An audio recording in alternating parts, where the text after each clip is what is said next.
உபன்யாசத்துடன் நேற்று சுனில் கார்கேயன் கச்சேரி கம்பீரமாக நடந்தது. பெரியவா மாத்திரம்தான் அவ்வளோ வசதியாக சொல்ல முடியுமா, எங்களாலே முடியும் அப்படின்னு தயார்படுத்தியிருக்கார் அவளோட குரு துஷ்யந்த் ஸ்ரீதர். இந்த குழந்தைகள் அந்த அற்புதமாக அந்த நம்மளுக்கு புதுசு இல்லைவா, போன வருஷமே அவள் நம்மளுக்கு நிறைய சுதர்சனாஷ்டகம் சொன்னான், அற்புதமாக இருந்தது. குழந்தைகள் இந்த வாட்டி ரகுவீர கத்தியம், அதாவது மகாவீர வைபவம், தேசிகரோட பிரசித்தமான பாட்டு, பிரசித்தமான கத்தியம். கத்தியம்னா என்னன்னு தெரியும், பத்தியம் வேற கத்தியம் வேற. ப்ரோஸா இருக்கிற பொயட்ரி தான் கத்தியம். அற்புதமாக நடக்க போகிறது. குழந்தைகள் அவாவா பண்ணிப்பா. ஃபோட்டோ எடுக்கிறது தவிர யாரும் வாட்ஸ்அப் பார்க்க வேண்டாம். நீங்கள் வாட்ஸ்அப் பார்க்கறது பக்கத்தில் இருக்கிறவாளை டிஸ்டர்ப் பண்ணுறது. தயவு செய்து வாட்ஸ்அப் பார்க்காதீங்க. I got the bitter experience, that's why I am telling. எல்லாரும் ஃபோனை அணைங்க. ஃபோட்டோ மாத்திரம் குழந்தைகளுக்கு அவளுக்கு ஆசையாக இருக்கும், எடுத்துக்கோங்க. நிறைய நாள் இந்த மடியில் வச்சுட்டு டக்கு டக்கு டக்குன்னு தட்டாதீங்க தயவு செஞ்சு. அதான் வாட்ஸ்அப்பை முதல்ல அணைங்க. எல்லாரும் சௌகரியமாக உட்காந்துக்கலாம். இடம் இருக்கிறவரையிலும் உட்காரலாம், இடம் இல்லாத உட்கார முடியறவா கோவிலுக்குள்ளே உட்காரலாம். பின்னால் நின்றுட்டு இருக்க வேண்டாம், உட்காந்துக்கலாம். அற்புதமாக தொடங்க போகும் இந்த மகாவீர வைபவம். குழந்தைகள் அவளை அறிமுகப்படுத்திப்பா. திரு துஷ்யந்த் ஸ்ரீதர் அவர்களுடைய தயாரிப்பில். ஆனால் குழந்தைகள் அவாவா தான் ப்ரிப்பேர் பண்ணுறா அப்படின்னு அன்றைக்கி ஒரு நாள் அவர் சொன்னார். அதனால் அவர் டாபிக் கொடுத்துருவார். ஒருவேளை அவர்கிட்ட சஜஷன் கேட்டுப்பாடாக இருக்கும். ஆனால் குழந்தைகள் அவாவாலே அதோட கான்டெக்ட்ஸு, அதோட உதாரணங்கள், அதோட ப்ரோஸோட மகிமை, அந்த பொயட்ரியோட அந்த ஆச்சாரியனோட எப்பேற்பட்ட ஆச்சாரியன் எந்த மாதிரி சமயத்தில் பேசினார் எல்லாம் அவளே தான் ப்ரிப்பேர் பண்ணுறான். இந்த குழந்தைகள் அற்புதமாக இந்த தொடர் போன வாட்டி நம்மளுக்கு கொடுத்ததை விட அற்புதமாக இந்த வாட்டி மகாவீர வைபவம் வரப்படுது. ஸ்ரீராம நவமியாக இருக்கிறதுனால இந்த வாட்டி மகாவீர வைபவம். குழந்தைகள் அவாவா அறிமுகப்படுத்திப்பான். நமஸ்காரம் ரிஷி. நமஸ்காரம் அடியன் ரோஷன். நமஸ்காரம் அடியன் ருத்ரன். நமஸ்காரம் அடியன் ஸ்ரீசரன். நமஸ்காரம் சர்வ ஸ்ரீராம் 12th ஸ்டாண்டர்ட். நமஸ்காரம் அடியன் திரையம்பக் 12th ஸ்டாண்டர்ட். குழந்தைகளோட நிகழ்ச்சி தொடர்கிறது. 8:30 வரலும் நடக்கும். ஷார்ட் 7 ஆரம்பிச்சாச்சு. தயவு செஞ்சு எழுந்து பருவா முதல்லையே கொஞ்சம் கோடியில் உட்காந்துருங்கோ. முன்னால் இருக்கிறவளுக்கு கஷ்டம் இல்லாமல் இருக்கும். நமஸ்காரம். நிகழ்ச்சி தொடங்கும். ராமானுஜ தயாபாத்திரம் ஞான வைராக்கிய பூஷணம் ஸ்ரீமத் வெங்கடநாதார்யம் வந்தே வேதாந்த தேசிகம் லக்ஷ்மீநாத சமாரம்பாம் நாதயாம் மத்யமாம் அஸ்மதாச்சாரிய பரியந்தாம் வந்தே குரு பரம்பராம். व्यामोहनस्तरितराणि तृणाय मेने अस्मद्गुरोर्भगवतोऽस्य दयेकसिन्धोः रामानुजस्य चरणौ शरणं प्रपद्ये. वेदवेद्ये परे पुंसि जाते दशरथात्मजे वेदः प्राचेत सादासीत् साक्षात् रामायणार्पणा. ஸ்ரீபதியான பகவானுடைய பரமானுகிரகத்துடனும் அடியோங்களோட குரு ஸ்ரீ துஷ்யந்த் ஸ்ரீதர் சுவாமியினுடைய அனுகிரகத்துடன் நாம் இன்றைய தினம் இந்த ஸ்ரீராம நவமி சுப அவசரத்தில் சுவாமி வேதாந்த தேசிகர் அருளி செய்த ரகுவீர கத்தியத்தில் இருக்கிற பாலகாண்ட பகுதியை யதாசக்தி ஜய ஜய மகாவீர அப்படிங்கிற தலைப்பின் கீழே அனுபவிக்க உள்ளோம். நம்மளோட சனாதன தர்மத்துக்கே மூலமாக திகழ்கின்றது வேதம். அப்பேற்பட்ட இந்த வேதத்துல சொன்ன கருத்துக்களை, சொன்ன வேல்யூஸை வாழ்ந்து காமிக்கணும் அப்படிங்கிற எண்ணத்தோட வந்த அவதாரம் ஸ்ரீராமாவதாரம். வேதத்துல என்ன சொல்லியிருக்கா? தர்மம். தர்மம்னா என்ன? ஒரு வே ஆஃப் லைஃப். எப்படி ஒரு மனிதன் நன்னெறிகளோட நற்பழக்கங்களோட தன்னோட வாழ்க்கையை வாழறது அப்படிங்கிறது தர்மம். அப்பேற்பட்ட இந்த தர்மத்தை எக்காலத்திலும் கைவிடாம எப்படி கடைபிடிக்கிறது அப்படிங்கிறத ஸ்ரீராம அவதாரம் நமக்கு எடுத்துரைக்கின்றது. அப்பேற்பட்ட இந்த ஸ்ரீராம அவதாரத்தை எலாபரேட் பண்ணக்கூடிய ஆதிகாவியம் இதிகாச சிரேஷ்டம் ஸ்ரீமத் ராமாயணம். அதனால நம்ம இன்னைக்கும் சொல்றோம், வேதம் குறிப்பிடுகின்ற அந்த பரப்பொருள் பரபிரம்மமான அந்த நாராயணனே ராமனாகவும் வேதமே ராமாயணமாகவும் அவதாரம் பண்ணிட்டு அப்படின்னு நம்ம சொல்றோம். வேத பிராஜேத சாதாசி சாக்ஷாத் ராமாயணாத்மனா நம்ம இன்னைக்கும் சொல்றோம். அப்பேற்பட்ட இந்த ராமாயணத்துக்கு பல பல பல பல டிரான்ஸ்லேஷன்ஸ், டிரான்ஸ்லிட்டரேஷன்ஸ், அடாப்டேஷன்ஸ் உலகம் முழுக்க இருக்கு. இப்போ தமிழ் அப்படின்னு நம்ம எடுத்துட்டோம்னா கம்பநாட்டாழ்வாரோட கம்பராமாயணம், அதே போல மலையாளத்துல துஞ்சத்து ராமானுஜ எழுத்தச்சனோட அத்தியாத்ம ராமாயணம், தெலுங்குல மொல்ல ராமாயணம் ரங்கநாத ராமாயணம், மராட்டியில பாவார்த்த ராமாயணம், நேபாளியில பானுபக்த ராமாயணம், ஒடியால ஜெகன்மோகன ராமாயணம், அவதி அப்படிங்கிற பாஷையில துளசிதாசரோட ராமச்சரித மானஸ், தாய்லாந்துல ராமாக்கியன் அப்படின்னு ஒரு ராமாயணம், இந்தோனேஷியால காக்காவீன் ராமாயணா அப்படின்னு இன்னொரு ராமாயணம். இப்படி பல பல பல ராமாயணங்கள் உலகம் முழுக்க இருக்கு. வால்மீகி ராமாயணத்தை ஆதாரமா வச்சு அந்த ஒரு பட்டியல்ல ரொம்ப ஒரு யூனிக்கான ராமாயணம், இன்ட்ரெஸ்டிங்கான ஒரு அடாப்டேஷன் ஆஃப் ராமாயணம் ஸ்ரீ ரகுவீர கத்தியம். இதை ரச்சனம் பண்ணது சர்வதந்திர சுதந்திரன் கவிதார்க்கிக சிம்மமான சுவாமி ஸ்ரீ வேதாந்த தேசிகன்.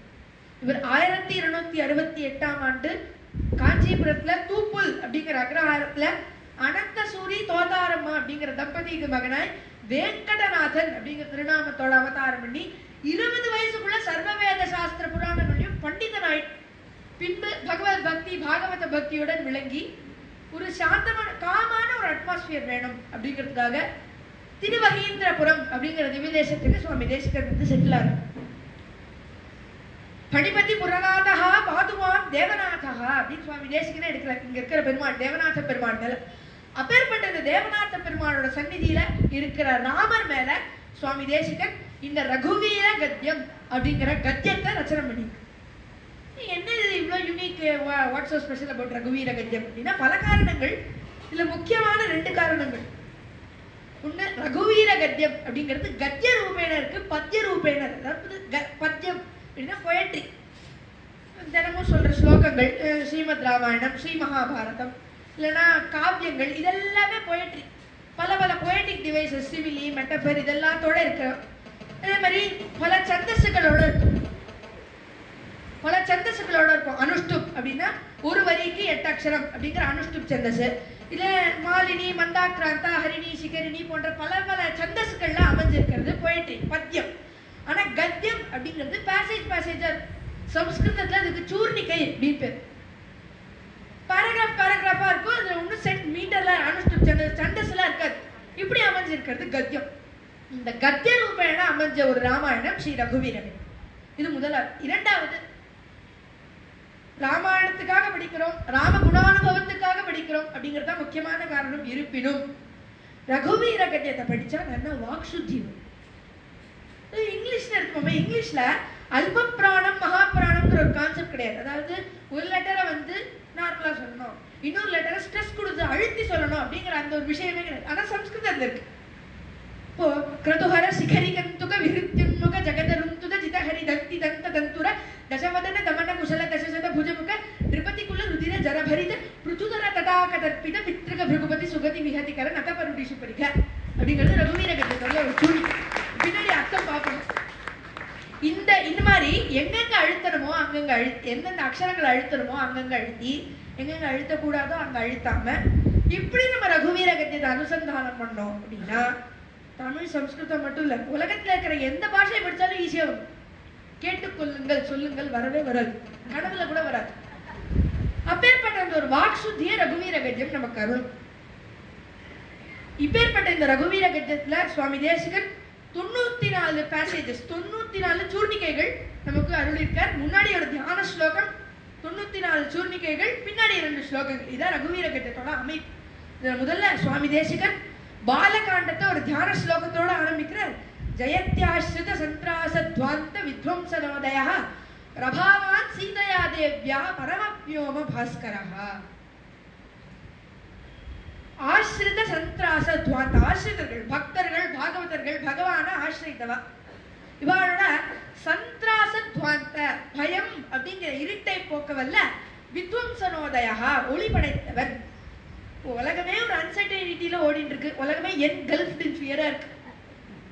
இப்போ இந்த மாதிரி ஒரு சமயத்துல ரகுவீர கத்தியம், அபீதி ஸ்தோத்திரம் போன்ற சுவாமி தேசிகனோட ஸ்தோத்திரங்களை தான் நம்ம படிச்சோம் அப்படின்னா மனசுல ஒரு கிளாரிட்டி வரும், பயம் நீங்கும். இதை சுவாமி தேசிகனே எடுக்கிற கவி கதக சிம்ப கதிதம் கதோர சுகுமார கும்ப கம்பீரம் பவ பய பேஷஜமேதத் படத மகாவீர வைபவம் சுதியா. பவ பய பேஷஜம், சம்சாரத்துல இருக்கிற பயங்களுக்கு ஒரு மருந்தாக விளங்குகின்றது ரகுவீர கத்தியம். அப்பேற்பட்ட அந்த பயத்தை நீக்கவல்ல வித்வம்சனோதயா அந்த ஒரு ஒளி படைத்தவன் பகவான் ராமன். ஓஹோ, நமக்கு நிறைய பயம் இருக்கு, இப்போ நிறைய தேஜஸ் இருக்கும் போல இருக்கு, இதெல்லாம் இவரோட பிரபாவ சக்தினாலே இல்ல பிரபாவான் சீதையா தேவியா. அடுத்த லைன்லயே சுவாமி தேசிகன் எப்படி இவருக்கு இவ்வளவு தேஜஸ்ன்னு சொல்லிவிடுறாரு. பக்கத்துல சீதம்மா தாயார் இருக்கிறதுனால தான் பெருமாளுக்கு அவ்வளவு தேஜஸ் பிரபா காந்தி எல்லாமே. திருவில்லார் தேவரை தேரேன்மின் தேவை அப்படின்னு ஆழ்வார் எடுக்கிறார். பிரம்மச்சாரி நாராயணன் தாயாரோட இல்லாத நாராயணன் யூஸ்லெஸ், எங்களுக்கு தேவையே இல்லை அப்படின்னு ஆழ்வார் எடுக்கிறார். ஸ்ரீமத் ராமாயணத்துல ஒரு சம்பவம், ஹனுமார் லங்கா முழுக்க தேடி சீதை கிடைக்கல. என்னடா இது சீதம்மா கிடைக்கல அப்படின்னு கண்ணத்து மேல கையை வச்சு உட்கார்றாரு. அசோகவனம் கண்ணுக்கு தெரியாது. சரி நம்ம இங்க போய் தேடலையே, உள்ள போய் பார்ப்போம் அப்படின்னு பாக்குறார். ராவணன் வந்து சீதையை மிரட்டின்னு இருக்கான். இப்ப சீதை சொல்றா, அனன்யா ராகவேனாகம் பாஸ்கரேன பிரபாயதா. ராவணா என்னையும் ராமனையும் அவ்வளவு ஈஸியா பிரிச்சிட முடியும்னு நினைச்சியா? சூரியனையும் சூரியனோட ஒளிக்கற்றைகளையும் பிரிக்க முடியுமா? முடியாது. அது மாதிரிதான் என்னையும் ராமனையும் உன்னால பிரிக்க முடியும். பாஸ்கரேன பிரபாயதா, அது மாதிரிதான் என்னையும் ராமனையும் உன்னால பிரிக்க முடியாது. ராமனை ஏதோ சொல்லிட்டு போயிடுறான். ஹனுமார் வந்து கடையாழையை கொடுத்து திருப்பி சூடாமணியை வாங்கிட்டு பாரத தேசத்துக்கு வந்து ராமர்கிட்ட கண்டேன் சீதை அப்படின்னு சொல்லி ராமர் யுத்தம்லாம் முடிஞ்சு அக்னி பரீட்சை பொழுது ராமர் சொல்றார், அனன்யாகி மயா சீதா பாஸ்கரேன பிரபாயதா. என்னையும் சீதையும் பிரிக்க முடியாது. எப்படி தெரியுமா? சேம் எக்ஸாம்பிள், பாஸ்கரேன பிரபாயதா. சூரியனையும் சூரியனோட ஒளிக்கற்றைகளையும் பிரிக்க முடியாது அப்படிங்கிற மாதிரிதான் என்னையும் சீதையும் பிரிக்க முடியாது அப்படின்னு ராமர் சொல்றார். அப்படி பிரபாவான் சீதையா தேவியா, சீதம்மா தாயார் பெருமாள் பகத்துல ராமர் பகத்துல இருக்கிறதால தான் ராமருக்கு எல்லா தேஜஸும் பிரபா காந்தி. ஓஹோ, சரி, இவர் யாரு? முதல்ல பரமவியோம பாஸ்கரா. பரமவியோமம் உயர்ந்த விண்ணுலகமான அந்த வைகுண்டத்துல சூரியனை போல பிரகாசமுடைய அந்த பகவான் அவருக்கு வெற்றி உண்டாகட்டும். ஜெயதி அப்படின்னு சுவாமி தேசிகன் ஜெய கோஷத்தோட ஆரம்பிக்கிற ரகுவீர கத்தியத்தை. உபனிஷதங்கள்ல ஒரு வாக்கியம், நதத்ர சூர்யோ பாதி நச்சந்திர தாரகம் நேமா வித்யுதோ பாந்தி குதோஜமக்னிஹி தமேவ பாந்தம் அனுபாதி சர்வம் தஸ்ய பாசா சர்வமிதம் விபாதி. நதத்ர சூர்யோ பாதி, சூரியனுக்கு ஒளியே இல்ல, சந்திரனுக்கும் ஒளி இல்ல, நட்சத்திரங்களுக்கும் ஒளி இல்ல, மின்னல் நேமா வித்யுதோ பாந்தி மின்னலுக்கும் ஒளி இல்ல, குதோயம் அக்னி நெருப்புக்கும் ஒளி இல்ல. நேச்சருக்கே மாறா இருக்கே அப்படின்னா இல்ல, இதுக்கப்புறம் தான் வருது. தமேவ பாந்தம் அனுபாதி சர்வம்.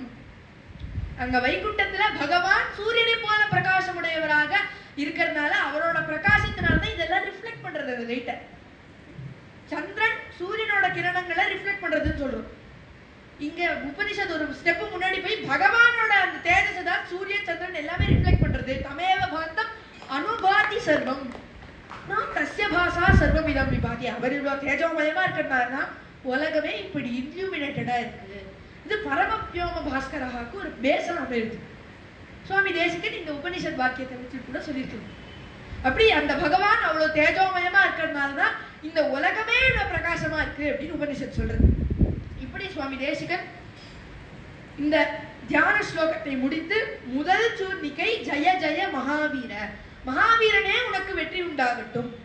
இங்க ஒரு சூக்ஷ்மம், சனாதன தர்மத்துல மகாவீரன் அப்படின்னாலே ராமர் தான், வேற யாருமே கிடையாது. ஜெயின மதத்தை சேர்ந்தவா அவரோட ஆச்சாரியரை மகாவீரர் அப்படின்னு கொண்டாடுறா. நம்ம அதோட கன்ஃபியூஸ் பண்ணிக்க வேணாம். சனாதன தர்மத்துல மகாவீரன்னா வேற யாருமே கிடையாது, ராமர் தான். ஏன்னா அப்பேற்பட்ட பராக்கிரமம். ராமாயணம் தான் அதுக்கு எக்ஸாம்பிள். ஏன்னா ராமாயணம் தொட்ட இடத்துல ராமனோட வீரியம் பராக்கிரமம் எல்லாமே தெரியாது. இன்ஃபேக்ட் சுவாமி தேசிகன் இந்த கிரந்தத்துக்கு மகாவீர வைபவம் தான் பேர் வச்சிருக்காங்க. ரகுவீர கத்தியம்னு நமக்கு இப்போ பிரசித்தமா தெரியறதே ஒழிய சுவாமி தேசிகன் பட்டத மகாவீர வைபவம். இந்த மகாவீர வைபவத்தை யார் படிக்கிறாளோ அவளுக்கு பயம் எல்லாம் நீங்கும் அப்படின்னு சுவாமி தேசிகனே எடுக்கிறது. ஸ்ரீமத் ராமாயணத்தோட உபோத்காசத்துல வால்மீகி நாரதர்கிட்ட ஒரு கேள்வி கேட்கும். என்ன கேள்வி? இப்போ இருக்கிற இந்த உலகத்துல 16 கல்யாண குணங்கள் பொருந்தினவன் யார்?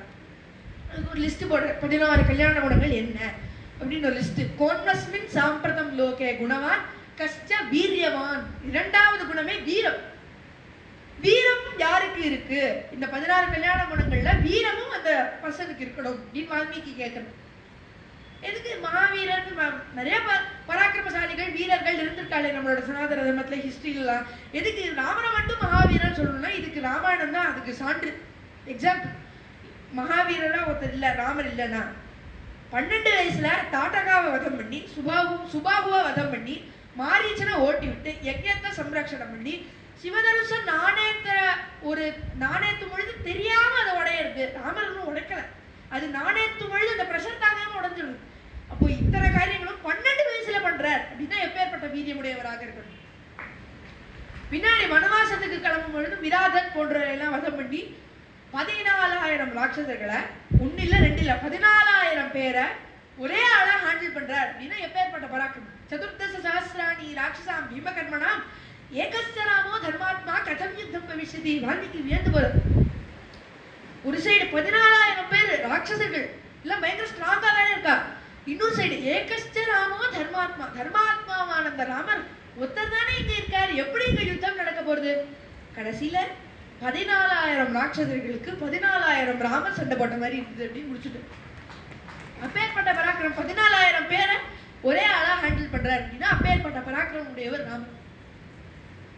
ராவணன் சீதைய கடத்திட்டு போயிடான். நம்ம என்ன நினைப்போம், ராமன் ஓன்னு அழுதுட்டே இருந்தார் அப்படின்னு. அழுதார், ஆனா அழறதுக்குள்ள அழுதுட்டே இருந்தார் நம்ம நினைப்போம். ஆனா ராவணனோட இடத்துக்கே போய், எதிரியோட இடத்துக்கே போய் ராவணனை வதம் பண்ணி திருப்பி சீதையை மீட்டுன்னு வரார். ராவணனோட படம் முழுசும் துவம்சம் பண்ணி சீதையை மீட்டுன்னு வரார் அப்படின்னா எப்பேற்பட்ட பராக்கிரமம். சினத்தினால் தென்னிலங்கை கோமானை சற்று மனத்துக்கிரியானை அப்படிங்கிற ஆண்டான். அப்பேற்பட்ட பராக்கிரமம் வீரியமுடையவர் ராமன்.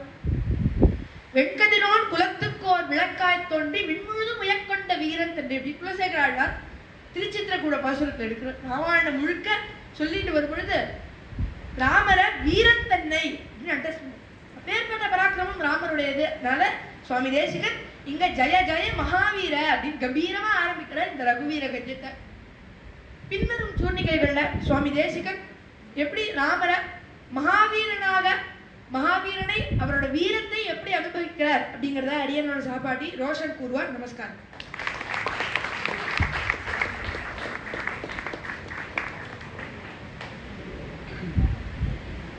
ஸ்ரீமதே ராமானுஜாய நமஹ. ஸ்ரீமதே நிகமாந்த மகாதேசிகாய நமஹ. ஸ்ரீயப்பதியான சர்வேஸ்வரன் எடுத்த பல அவதாரங்களில் ஒரு சிறந்த அவதாரமாக விளங்கக்கூடிய ராமாவதாரத்தை பற்றி சுவாமி வேதாந்த தேசிகன் அருளி செய்த ரகுவீர கத்தியம் அப்படின்னு அழகான ப்ரோஸ். அந்த ரகுவீர கத்தியத்தின் பாலகாண்டத்தை இன்றைய நாள் நாம் அனுபவித்துக் கொண்டு வருகிறோம். அடியனுடைய சாபாடியான ரிஷி அவர்கள் ஜெயத்யாஸ்ரித சந்திராச அப்படின்னு முதல் ஸ்லோகம் தொடங்கி ஜெய ஜெய மகாவீர முதல் சூர்ணிகை பரியந்தம் நமக்கு அழகாக விளக்கினார். அதற்கு தொடர்ச்சியாக அடியேன் 2வது சூர்ணிகையை தொடங்கி 4வது சூர்ணிகை வரையும் விளக்கவிருக்கிறேன். வாங்க அனுபவிக்கலாம். இந்த சூர்ணிகைகளுடைய அர்த்தத்தை இன்னும் சுவாரஸ்யமா புரிஞ்சுக்கிறதுக்கு என்ன செய்ய வேண்டும் அப்படின்னு மனதில் ஒரு டவுட் தோணும். அந்த டவுட்டுக்கு ஆன்சர் என்னன்னா, பரமாத்மாவாகிய பகவான் ஜீவாத்மாவாகிய நம்மை உஜ்ஜீவிக்க வைக்கிறதுக்கு என்னென்ன முயற்சிகள்லாம் எடுக்கிறா, அந்த முயற்சிகளுடைய தாற்பயத்தை எடுத்துக்கொண்டு இந்த அர்த்தங்களோட கோர்த்து அனுபவித்த ரொம்ப சுவாரஸ்யமா இருக்கும். இந்த முயற்சிகள்லாம் எங்க சொல்லப்படுது அப்படின்னு பார்த்தா, சுவாமி வேதாந்த தேசிகன் இன்னொரு கிரந்தத்தை அருளி செய்துள்ளார். அதற்கு ரகசிய திரயசாரம் அப்படின்ற பேர். இந்த ரகசிய திரயசாரத்தில் 32 அதிகாரங்கள் உண்டு. இப்போ திருப்பாவையுள் திருப்பாவை அப்படின்னு ஒரு பாசுரத்தை சொல்றோம்ல, அதே போல ரகசிய திரயசாரத்துள் ரகசிய திரயசாரம் அப்படின்னு சொல்லப்படும் தத்துவத்ரய சிந்தனாதிகாரத்தை அனுபவிக்கிறோம். இந்த தத்துவத்ரய சிந்தனாதிகாரத்தில் 3 தத்துவங்களை பற்றி சுவாமி வேதாந்த தேசிகன் எடுக்கிறார். சித்து, அச்சித்து, ஈஸ்வரன். இதுதான் 3 தத்துவங்கள். சித்துனா நாம் உயிர் உள்ள ஜீவாத்மா, அச்சித்துனா நாம் உயிர் இல்லாத வஸ்துக்கள். இந்த மைக் இருக்கு, அந்த ஃபேன் இருக்கு, இதுக்கெல்லாம் உயிர் இல்லை. ஏன் இந்த சரீரத்துக்கே உயிர் இல்லை? என்ன சுவாமி சொல்றீங்க அப்படின்னு கேட்டா, இந்த சரீரத்துக்கு ஜீவாத்மா இந்த சரீரத்துக்கு உள்ள புகுந்ததுக்கு அப்புறம் தான் இந்த சரீரத்துக்கு அறிவு வரும், உயிர் வரும். அதனால இந்த சரீரமும் ஒரு அச்சித்து தான். ஈஸ்வரன் யாரு? பகவான் சாட்சாத் ஸ்ரீமன் நாராயணன், அவர் தான் பரமாத்மா. இதுதான் இந்த தத்துவத்திரயங்கள். இதே அதிகாரத்தில் சுவாமி வேதாந்த தேசிகன் ராமர் பெருமாள் எடுக்கிற முயற்சிகளை பற்றி எடுக்கிறார். இந்த முயற்சிகள் அடிக்கின்றே வரார். இந்த சூர்ணிகைகளோட கோர்த்து அனுபவிக்கிறதுக்காக அடியேன் 2 தாத்பரியங்களே எடுத்திருக்கேன். ஒன்றுக்கு சர்வ நியந்திரத்துவம் அப்படின்ற பேர், இன்னொன்னுக்கு சரணாகதி தத்துவம். சர்வ நியந்திரத்துவம்னா என்ன? ஒருத்தன் எப்படி தன் வாழ்க்கையில் வாழ வேண்டும் அப்படின்னு காட்டுவதே சர்வ நியந்திரத்துவம் ஆகும். ரோல் மாடல் அப்படின்னு சொல்றோம். இவர் எனக்கு ரோல் மாடல், என்னுடைய அம்மா எனக்கு ரோல் மாடல், என்னுடைய அப்பா எனக்கு ரோல் மாடல் அப்படின்னு சொல்றோம்ல. ஸோ பெருமாள் நமக்கு ரோல் மாடலாக திகழ்கிறார். அதுதான் சர்வ நியந்திரித்தம். சரணாகதி தத்துவம்னா என்ன? சரணாகதினா எல்லாருக்கும் தெரிஞ்சிருக்கும். இதுல 2 பாகங்கள் உண்டு. ஜீவாத்மாவுக்கு ஒரு பாகம், பரமாத்மாவுக்கு ஒரு பாகம். ஜீவாத்மா பாகத்துல என்ன நடக்கும்? ரொம்ப ஈஸி. நம்ம என்ன பண்ணணும்? நாம் பரம் சமர்ப்பிக்க வேண்டும். பாரம், வெயிட். பாரம்னா என்னது? சூட்கேஸ், பொட்டி, அதெல்லாம் இல்ல. பாரம்னா ஜீவாத்மாவையே பெருமாள் திருவடியிலே சமர்ப்பணம் செய்ய வேண்டும். இதுக்கு ஏதாவது சர்ஜரி இருக்கா, எந்த ஹாஸ்பிட்டல்ல பண்ணுவா அப்படின்னு கேட்டா அப்படிலாம் இல்லை. ஜீவாத்மா ஆல்ரெடி பெருமாளுடைய சொத்து தான். அந்த சொத்து பெருமாளுடைய சொத்து அப்படின்னு உணரணும் இல்ல, அந்த ரியலைசேஷன் வருது இல்ல, அதுதான் பிரபத்தி, அதுதான் சரணாகதி. ஸோ இதுதான் நம்ம பெரியவாளும் எடுக்கிறோம். இதுதான் சரணாகதித்துவம், ஜீவாத்மாவுடைய பாகம். இல்லை ரொம்ப ஈஸி. நம்ம என்ன பண்ணணும்? நிறைய ப்ரொசீஜர்ஸ்லாம் ஃபாலோ பண்ண தேவை. ஒரு ஃப்ளைட் சாதாரணமாக சென்னையிலேருந்து டெல்லிக்கு ஒரு ஃப்ளைட் போகிறதா இருந்தால் லேண்டிங் பண்ணும்போது அப்ரோச் செக்லிஸ்ட்லாம் பார்க்கணும், ரன்வேயோட லைனாக இருக்காளான்னு பார்க்கணும், கிளைட் ஸ்லோப்லாம் செக் பண்ணணும். அதுதான் ரொம்ப ப்ரொசீஜர்ஸ். ஆனால் இங்கேருந்து அதோட தௌசண்ட்ஸ் ஆஃப் கிலோமீட்டர்ஸ் அவே, அது கணக்கே இருக்காத ஒரு டிஸ்டன்ஸ். அந்த வைகுண்டத்துக்கு ஒரே ஒரு சரணாகதி பண்ணா பெருமாள் ரொம்ப சௌகரியமா நம்மை, அவர்தான் உபாயம், அவர்தான் உபேயம், அவரே நம்மை வைகுண்டத்துக்கு எடுத்து அழைச்சின்னு போவான். அதுதான் இந்த சரணாகதி தத்துவம். இந்த ஜீவாத்மாவுடைய தத்துவம் இதுதான். அனன்ய சரணத்துவம் அப்படின்னு எடுக்கிறார் பெரியவாளா. முமுட்சு படியில இந்த அனன்ய சரணத்தை பத்தி நிறைய எம்பசிஸ் வருது. இப்படின்னா என்ன? ரெஃப்யூஜ் ஃபார் த ரெஃப்யூஜ்லெஸ் அப்படின்னு சொல்லுவாங்க.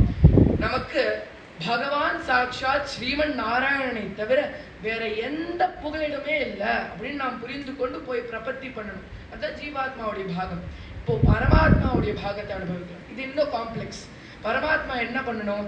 இந்த சரணாகதி செய்த ஜீவாத்மாவுடைய ஜென்ம இறுதியில் அந்த ஜீவாத்மாவுக்கு மோட்சத்தை தருவார் பெருமாள். அது மட்டும் இல்லை, இந்த ஜீவாத்மா சரணாகதி பட்டா அப்படியே இருக்கலாமா, நார்மலா இருக்கலாமா அப்படின்னு கேட்டா இல்ல, கைங்கரியபரனாக மாற வேண்டும், பெருமாள் இடத்தில் பக்தி காட்ட வேண்டும். பக்தி காட்டும் போது இந்த ஜீவாத்மாவுக்கு பாகவதன் அப்படின்னு ஒரு நாமம் வருது. இந்த பாகவதன் இடத்தில் எவன் ஒருத்தன் அபச்சாரம் பண்றானோ அவனுக்கு பாகவத அபச்சாரி அப்படின்ற பேர். அந்த பாகவத அபச்சாரியை பெருமாள் தண்டிப்பார், இந்த ஜீவாத்மாவுக்கு கருணை காட்டுவார். இதுதான் சரணாகதி தத்துவம். 2 பாகங்களும் புரிஞ்சிருக்கும். சரணாகதி தத்துவம், சர்வநியந்திரித்துவம். இப்போ இந்த தாத்பரியங்களை கோர்த்து அனுபவிக்கலாம். அதுக்கு முன்னாடி ஒரு சூக்ஷ்மம். இப்போ சிம்பிளா நம்ம மேத்ஸ்ல ஒரு ஈக்குவேஷன் பண்ணிட்டு இருக்கோம், டிஸ்ட்ரிபியூட்டிவ் ப்ராப்பர்ட்டி. இல்லை என்ன பண்ணுவோம்? 1/2 பிராக்கெட்டுக்கு வழியில் வச்சுப்போம். பிராக்கெட்டுக்குள்ள 1/3 + 1/5 போட்டுப்போம். இப்போ எக்ஸ்பேண்ட் பண்ணும்போது என்ன ஆகும்? 1/3 × 1/5, 1/2 × 1/5 + 1/2 × 1/3 தானே ஆகும். அதே போல ஜே அப்படின்னு சுவாமி வேதாந்த தேசிகன் முதல்லயே எடுக்கிறார்ல, அந்த மங்களாசாசனம் செய்யக்கூடிய வரிகள், அந்த வரிகள் எல்லா சூர்ணிகைக்கும் பொருந்தும். ஜே மகாவீர மகாதீர தோரேயா ஜெய தேவாசுர சமர சமய சமுதித நிகில நிர்ஜன நிர்தாரித நிரவதிக மகாத்மிய ஜெய அப்படின்னு எல்லா சூர்ணிகைகளுக்கும் பொருந்தும். ஸோ அப்பேற்பட்ட மங்களாசாசனம் செய்யக்கூடிய அந்த ரகுவீர கத்தியத்தின் 2வது சூர்ணிகையை அனுபவிக்கலாம். மகாதீர தௌரேயம் கோணஸ்மின் சாம்பிரதம் லோகே குணவான் கஷ்ட வீரியவான் தர்மஜ்ஞ கிருதஜ்ஞ சத்தியவாக்கியோ திருடப்பிரதா. தன் மனதை கட்டுக்காப்பாக வலிமையாக வைத்துக் கொள்கிறார். கஷ்டமான சமயங்களிலும் ராமர் தன் மனதை ரொம்ப வலிமையாக வைத்துக் கொள்கிறார். அதுதான் தீரஹா அப்படின்ற வார்த்தைக்கு அர்த்தம். நிறைய இடத்துல கேள்விப்பட்டிருக்கோம். இதுக்கு ஏதோ எடுத்துக்காட்டு ப்ரூஃப் எங்க இருக்கு அப்படின்னு கேட்டா அயோத்தியா காண்டத்திலே வருது. தசரதன் ராமருக்கு பட்டாபிஷேகம் அப்படின்னு அறிவிச்சுட்டார் ராமரிடம். இப்போ நம்மளா இருந்தா என்ன பண்ணிருப்போம்? இன்ஸ்டாகிராம்லாம் போட்டு பார்ட்டிலாம் பண்ணியிருப்போம். ஆனா ராமர் அதை பண்ணல. அவர் சொல்ல போற வரியை ஞாபகத்துல வச்சுக்கோங்க. நார்மலா அப்பொழுது மலர்ந்த ஒரு தாமரை பூ போலே தன் திருமுக மண்டலத்தை வைத்துக்கொண்டு அவர் சீத்தையுடன் போய் இக்ஷ்வாகு குலதனமான நாராயணனுக்கு போய் பூஜைகள் செய்கிறார். நாராயணன்னா யாரு? இப்போ ஸ்ரீரங்கத்துல ஸ்ரீரங்க பெருமாளாக சேவிக்கிறோம்ல, அவர்தான் அந்த காலத்தில் அயோத்தியில் நாராயணனாக இருந்தார். ஸோ ராமர் அவருக்கு போய் பூஜைகள் செய்ய போறார். இதே சமயத்தில் மந்தரா கூனி, அவள் தான் கைகேயியை சின்ன வயசுல வளர்த்து கொண்டு வந்தாள். இந்த கூனிக்கு தெரியவர் தான் ராமருக்கு தான் பட்டாபிஷேகம் நடக்க போகுது. அது மட்டும் இல்ல, பரதன் இல்லாத சமயத்தில் ராமருக்கு பட்டாபிஷேகம் நடக்க போகுது அப்படின்னு கூனி தெரிந்து கொண்டு கைகேயிடம் கிடுகிடுன்னு போய் கைகே மனதை 1 ஹவர்ல நல்ல சர்வெக்சல் போட்டு பிரெயின் வாஷ் பண்ணிட்டா. பிரெயின் வாஷ் பண்ணி கைகேயை தசரதனிடம் இருந்து 2 வரங்கள் வாங்க வச்சுட்டா. ஒரு வரம் என்னது? ராமருக்கு பட்டாபிஷேகம் நடக்கக்கூடாது, பரதனுக்கு பட்டாபிஷேகம் நடக்கணும். இன்னொன்னு, ராமர் 14 வருஷங்களுக்கு காட்டுக்கு செல்ல வேண்டும் அப்படின்னு 2 வரங்கள் வாங்கிட்டா கைகே. தசரதன் என்ன பண்றது? ரைட் ஆனரபிள் ஸ்ரீனிவாச சாஸ்திரி வந்து ராமாயணத்துக்கு ஒரு வியாக்கியானம் அருளி செய்துள்ளார். அதுல இங்கிலீஷ்ல அதுல ஒரு வரி எடுக்கிறார். Dasharatha promises at haste and repents at leisure. இதுதான் அவர் எடுக்கிறார். வந்து கிடுகிடுன்னு எல்லா வரத்தையும் கொடுத்துருவார். அதுக்கப்புறம் அதோட சைடு எஃபெக்ட்ஸ் என்ன அப்படின்னு தான் லேட்டராக தான் புரிஞ்சுப்பார். அதே போல ததாஸ்து அப்படின்னு சொல்லி பிபிலாம் லோவாய், சுகர்லாம் லோவாய், மயங்கி விழுந்துட்டார். அப்போ கைகே வந்து ராமரிடம் சொல்லணும்ல, ராமரை கூப்பிட்டு சொல்றா, ராமா, பரதனுக்கு பட்டாபிஷேகம் நடக்க போது உனக்கு நடக்காது. இது மட்டும் இல்ல, நீ 2 வருஷாணி காட்டுக்கு செல்ல வேண்டும். ஏன் 2 வருஷாணின்னு சொன்னோம்? 14 சதுர்தச வருஷாணினே சொல்லிட்டு போலாமே அப்படி கேட்டா இதுல ஒரு சூக்ஷ்மம் இருக்கு. இப்போ ஒரு ப்ராடக்ட்டை 99 rupeesக்கு வாங்குறோம்ல, இது வந்து டபுள் டிஜிட் தானே அப்படின்னு வாங்கிட்டு இருக்கோம். But it's almost equal to 100. Approximate பண்ணி பார்த்தா 100 தான். அதே போல 2 வருஷாணி, ராமா 2 7 வருஷங்கள் தாண்டா, காட்டுக்கு போயிட்டு வா அப்படின்னு சின்னதா இருக்கிற மாதிரி கைகேயி போர்ட்ரே பண்றா. அதே போல கைகேயி சொல்லும்போது ராமர்லாம் கவலையே படல. அவர் தன் மனதை வலிமையாக வைத்துக் கொள்கிறார். அவர் அப்பொழுது மலர்ந்த ஒரு தாமரை பூ போலே. அப்போ அவர் நார்மலா தான் தன் திருமுக மண்டலத்தை வைத்துக் கொள்கிறார். இப்போ நார்மலா தான் இருக்கார். He neither is happy when Dasharatha tells that he is going to have the பட்டாபிஷேகம், அவருக்கு பட்டாபிஷேகம் நடக்க போறது அப்படின்னு சொன்னாலும் அவர் சந்தோஷப்படல, எக்ஸசிவா சந்தோஷப்படல. இப்போ உனக்கு பட்டாபிஷேகம் நடக்காது அப்படின்னு சொல்லும்போது அவர் அழலாம் இல்லை. அவர் வந்து தன் மனதை வலிமையாக வைத்துக் கொண்டு காட்டுக்கு கிளம்புறார். என்ன சொல்லிட்டு கிளம்புறார்? அந்த கம்பநாட்டாழ்வார் எடுக்கிறார். மன்னவன் பணியான்றார்கள் நுண்பணி மறுப்பனோ, என் பின்னவன் பெற்ற செல்வம் அடியனே பெற்றதென்றோ அப்படின்னு தன் மனதை வலிமையாக வைத்துக் கொண்டு அவர் காட்டுக்கு கிளம்புறார் 14 வருஷங்களுக்கு. இங்க அவர் நமக்கு ஒரு ரோல் மாடலாக திகழறார். நாமும் நம் மனதை வலிமையாக வைத்துக் கொள்ள வேண்டும், கட்டுக்காப்பாக திடகாத்திரமாக வைத்துக் கொள்ள வேண்டும் அப்படின்னு எடுத்து காட்டுறார் ராமர். ஸோ என்ன கனெக்ஷன் இங்க? சர்வ நியந்திரத்துவம். ரோல் மாடலா இருக்கார். சர்வ நியந்திரத்துவம்னா என்ன? ஒருத்தன் எப்படி தன் வாழ்க்கையில் வாழ வேண்டும் அப்படின்னு காட்டுவதே சர்வ நியந்திரத்துவம் ஆகும். அது இங்க கனெக்ட் ஆகுது. அடுத்தது தௌரேயா. ராமர் முன்னிலையே நிற்கிறார். எதில் முன்னிலையே நிற்கிறார்? எல்லா நல்ல விஷயங்களிலும் முன்னிலையில் தான் நிற்கிறார் ராமர். ஆனா இந்த சூழ்நிலைப்படி அவர் ஒரு மகாதீரனாக இருப்பதில் முன்னிலையில் நிற்கிறார். அப்பேற்பட்ட ராமருக்கு மங்களங்கள் உண்டாகட்டும். ஜெய ஜெய மகாதீர தோரேயா ஜெய ஜெய. வீரனாக இருந்த மட்டும் போராது, தீரனாக இருக்க வேண்டும் அப்படின்னு சுவாமி தேசிகன் நீங்க உணர்த்துறார். அடுத்த சூர்ணிகை தேவாசுர சமர சமய சமுதித நிখিல நிர்ஜர நிர்தாரித்த நிரவதிக மகாத்மியா. இங்க வந்து டங் ட்விஸ்டர் அப்படின்னு சொல்லுவோம்ல, ரிஷி எடுத்த மாதிரி வாக்ஷுத்தி நன்னா வரும். ஸோ இந்த ரகுவீர கத்தியத்தை படிச்சா வாக்ஷுத்தி ரொம்ப நன்னா வரும். சீஷல் சீஷல் ஷீசல் சீஷல் அந்த சீஷல் அப்படின்னு நிறைய இங்கிலீஷ்ல வருதுல்ல, அதே போல இது ஒரு டங் ட்விஸ்டர் தான். அப்போ தேவ தேவ அப்படின்ற வார்த்தைக்கு நிறைய அர்த்தங்கள் உண்டு. திவு கிரீடாயாம் தேவஹா. கிரீடானா விளையாட்டு. ஒருத்தன் கஷ்டமான காரியங்களை விளையாட்டு போல செய்கிறானோ அவனுக்கு தீரன் அப்படின்ற தேவன் அப்படின்ற நாமம் பொருந்தும். இந்த மீனிங்கோட நாமம் சாட்சாத் ஸ்ரீமன் நாராயணனுக்கு மட்டுமே பொருந்தும். ஏனென்றால் அவர் கஷ்டமான காரியங்கள், சிருஷ்டி சம்ஹாரம், இந்த உலகத்தை பார்த்துக்கிறது எவ்வளோ கஷ்டமான காரியங்கள், இதை விளையாட்டு போல செய்கிறார் அந்த பெருமாள். அதுதான் தேவஹா. அது பெருமாளுக்கு பொருந்தது. இது நான் மட்டும் சொல்ல, ஸ்ரீபாஷ்யக்காரர் ராமானுஜர் ஸ்ரீபாஷ்யத்தில் எடுக்கிறார். அகில புவன ஜென்ம ஸ்தேம பங்காதி லீலே. லீலேனா கிரீடா, விளையாட்டு, எல்லாம் விளையாட்டு போல செய்கிறார். இந்த தேவஹா அப்படின்ற வார்த்தைக்கு இன்னொரு அர்த்தம் உண்டு. எவன் ஒருத்தனுக்கு நிறைய தேஜஸ் இருக்கோ அவனுக்கு தேவன் அப்படின்ற நாமம் பொருந்தும். இது 33 கோடி தேவர்களுக்கும் இந்த நாமம் பொருந்தும். இவன் கிட்ட அமிர்த கலசம் அப்படின்னு ஒரு ஆன்டி ஏஜிங் சிறப்பு இருக்கு. எல்லாம் குடிச்ச அவளாம் எப்பொழுதும் சிந்துர பூ பாடிட்டே இருப்பா, என்றும் 16 போலவே இருப்பா. ஸோ ஒரு மிஸ்கன்செப்ஷன் இருக்கு. ஆக்சுவலா இந்த அமிர்தத்தை குடித்தால் மரணமே வராது அப்படின்னு நிறைய பேர் நினைச்சுட்டு இருக்கான்.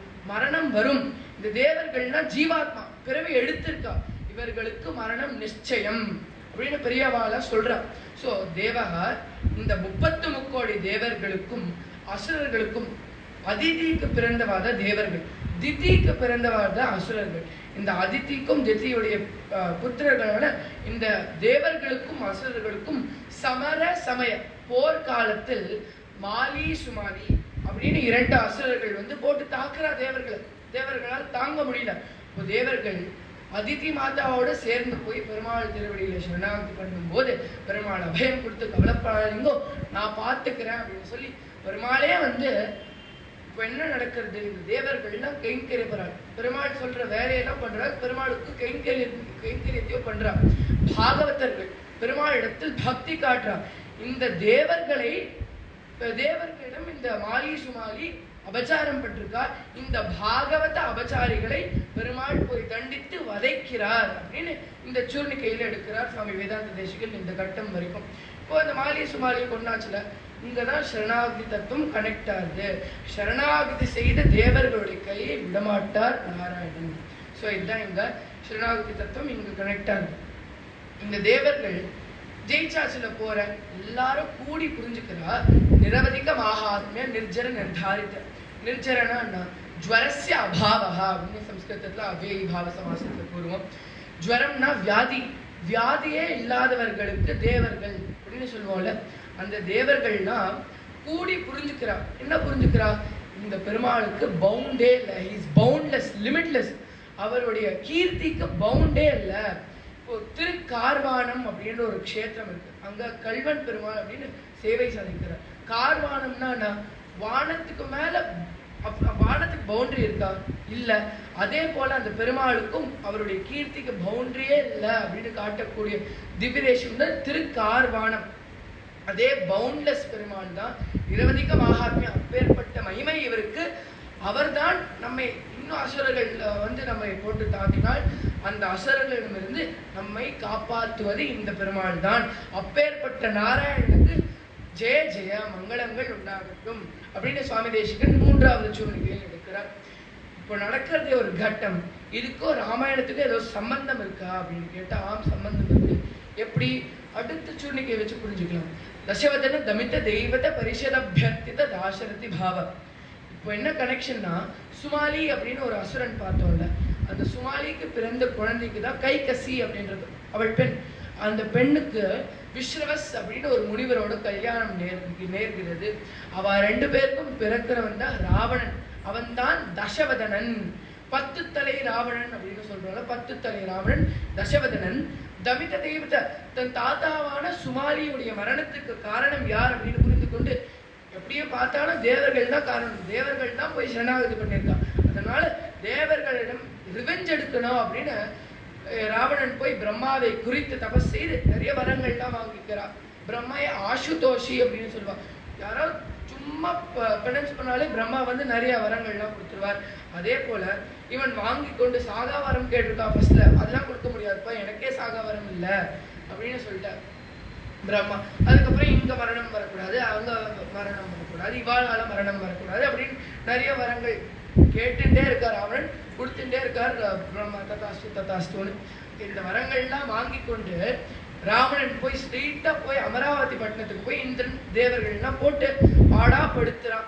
தேவர்கள் எல்லாம் தீர்மானிக்கிறா, நாம் சரணாகதி செய்ய வேண்டும், அப்பொழுதுதான் நாராயணன் நம்மை காப்பாற்றுவான் அப்படின்னு இவாள புரிஞ்சுட்டு எப்போ சரணாகதி பண்ணணும் அப்படின்னு பிளான் பண்ணிட்டு இருக்கான். இதே சமயத்தில் பூலோகத்துல என்ன நடக்கிறது அப்படின்னு பார்க்கணும்ல. பூலோகத்தில் இக்ஷ்வாகு குலத்துல பிறந்த ஒரு ராஜா தசரதன் அப்படின்ற நாமம். அவன் வந்து ஒரு புத்திரகாமேஷ்டி பண்ணி அஸ்வமேத யாகம் பண்ணி புத்திரகாமேஷ்டி புத்திர குழந்தை பாக்கியத்துக்காக இந்த யாகங்கள்லாம் பண்றான். அப்போ இந்த ரிஷிசிங்கர் அப்படின்னு ஒரு மகர்ஷி தான் அந்த யாகத்துக்கு கர்த்தா. அவர் தான் யாகத்தை பண்ணி வைப்பார். இந்த ரிஷிசிங்கருக்கு எப்பேற்பட்ட தப்போ வலிமையா, அந்த நாராயணனே வந்து இவரிடம் ஹவிஸ் வாங்கிப்பார். தேவர்களும் வருவார், தேவர்களும் வந்திருக்கார், நாராயணனும் வந்திருக்கார், தேவர்கள்லாம் கூடி சரணாகதி பண்றார். தெய்வத்தை பரிஷது, பரிஷத்னா கூட்டம், ஜில்லா பரிஷத் அப்படின்னு சொல்றோம்ல, அதே போல கூட்டமாக திரண்டு இந்த தேவர்கள்லாம் சரணாகதி பண்ணிருக்கா. அப்போ பெருமாள் அபயம் கொடுத்து கவலைப்படாதீங்கோ, நான் பார்த்துக்கிறேன், நான் இந்த புத்திரகாமேஷ்டி பண்ணிட்டு இருக்கான தசரதன், அந்த தசரதனுக்கே மகனாக பிறந்து நான் இந்த ராவணனை வதைக்க போகிறேன் அப்படின்னு பெருமாள் அபயம் கொடுத்துட்டார். இந்த பூலோகம் எப்பேற்பட்ட லோகமா, இந்த தேவர்கள்னா ரொம்ப நீச்சமான லோகம் அப்படின்னு இந்த பூலோகத்தை நினைச்சுப்பான். ஹவிஸ் வாங்க வரும்போது கையை அப்படி நீட்டிப்பா, மேல தேவலோகத்தை பார்ப்பா, பூலோகத்தை பார்க்க கூட மாட்டா. எப்பேற்பட்ட பூலோகம் வருது, அந்த பூலோகத்துல கால் கூட பதிக்க மாட்டார்கள் இந்த தேவர்கள்.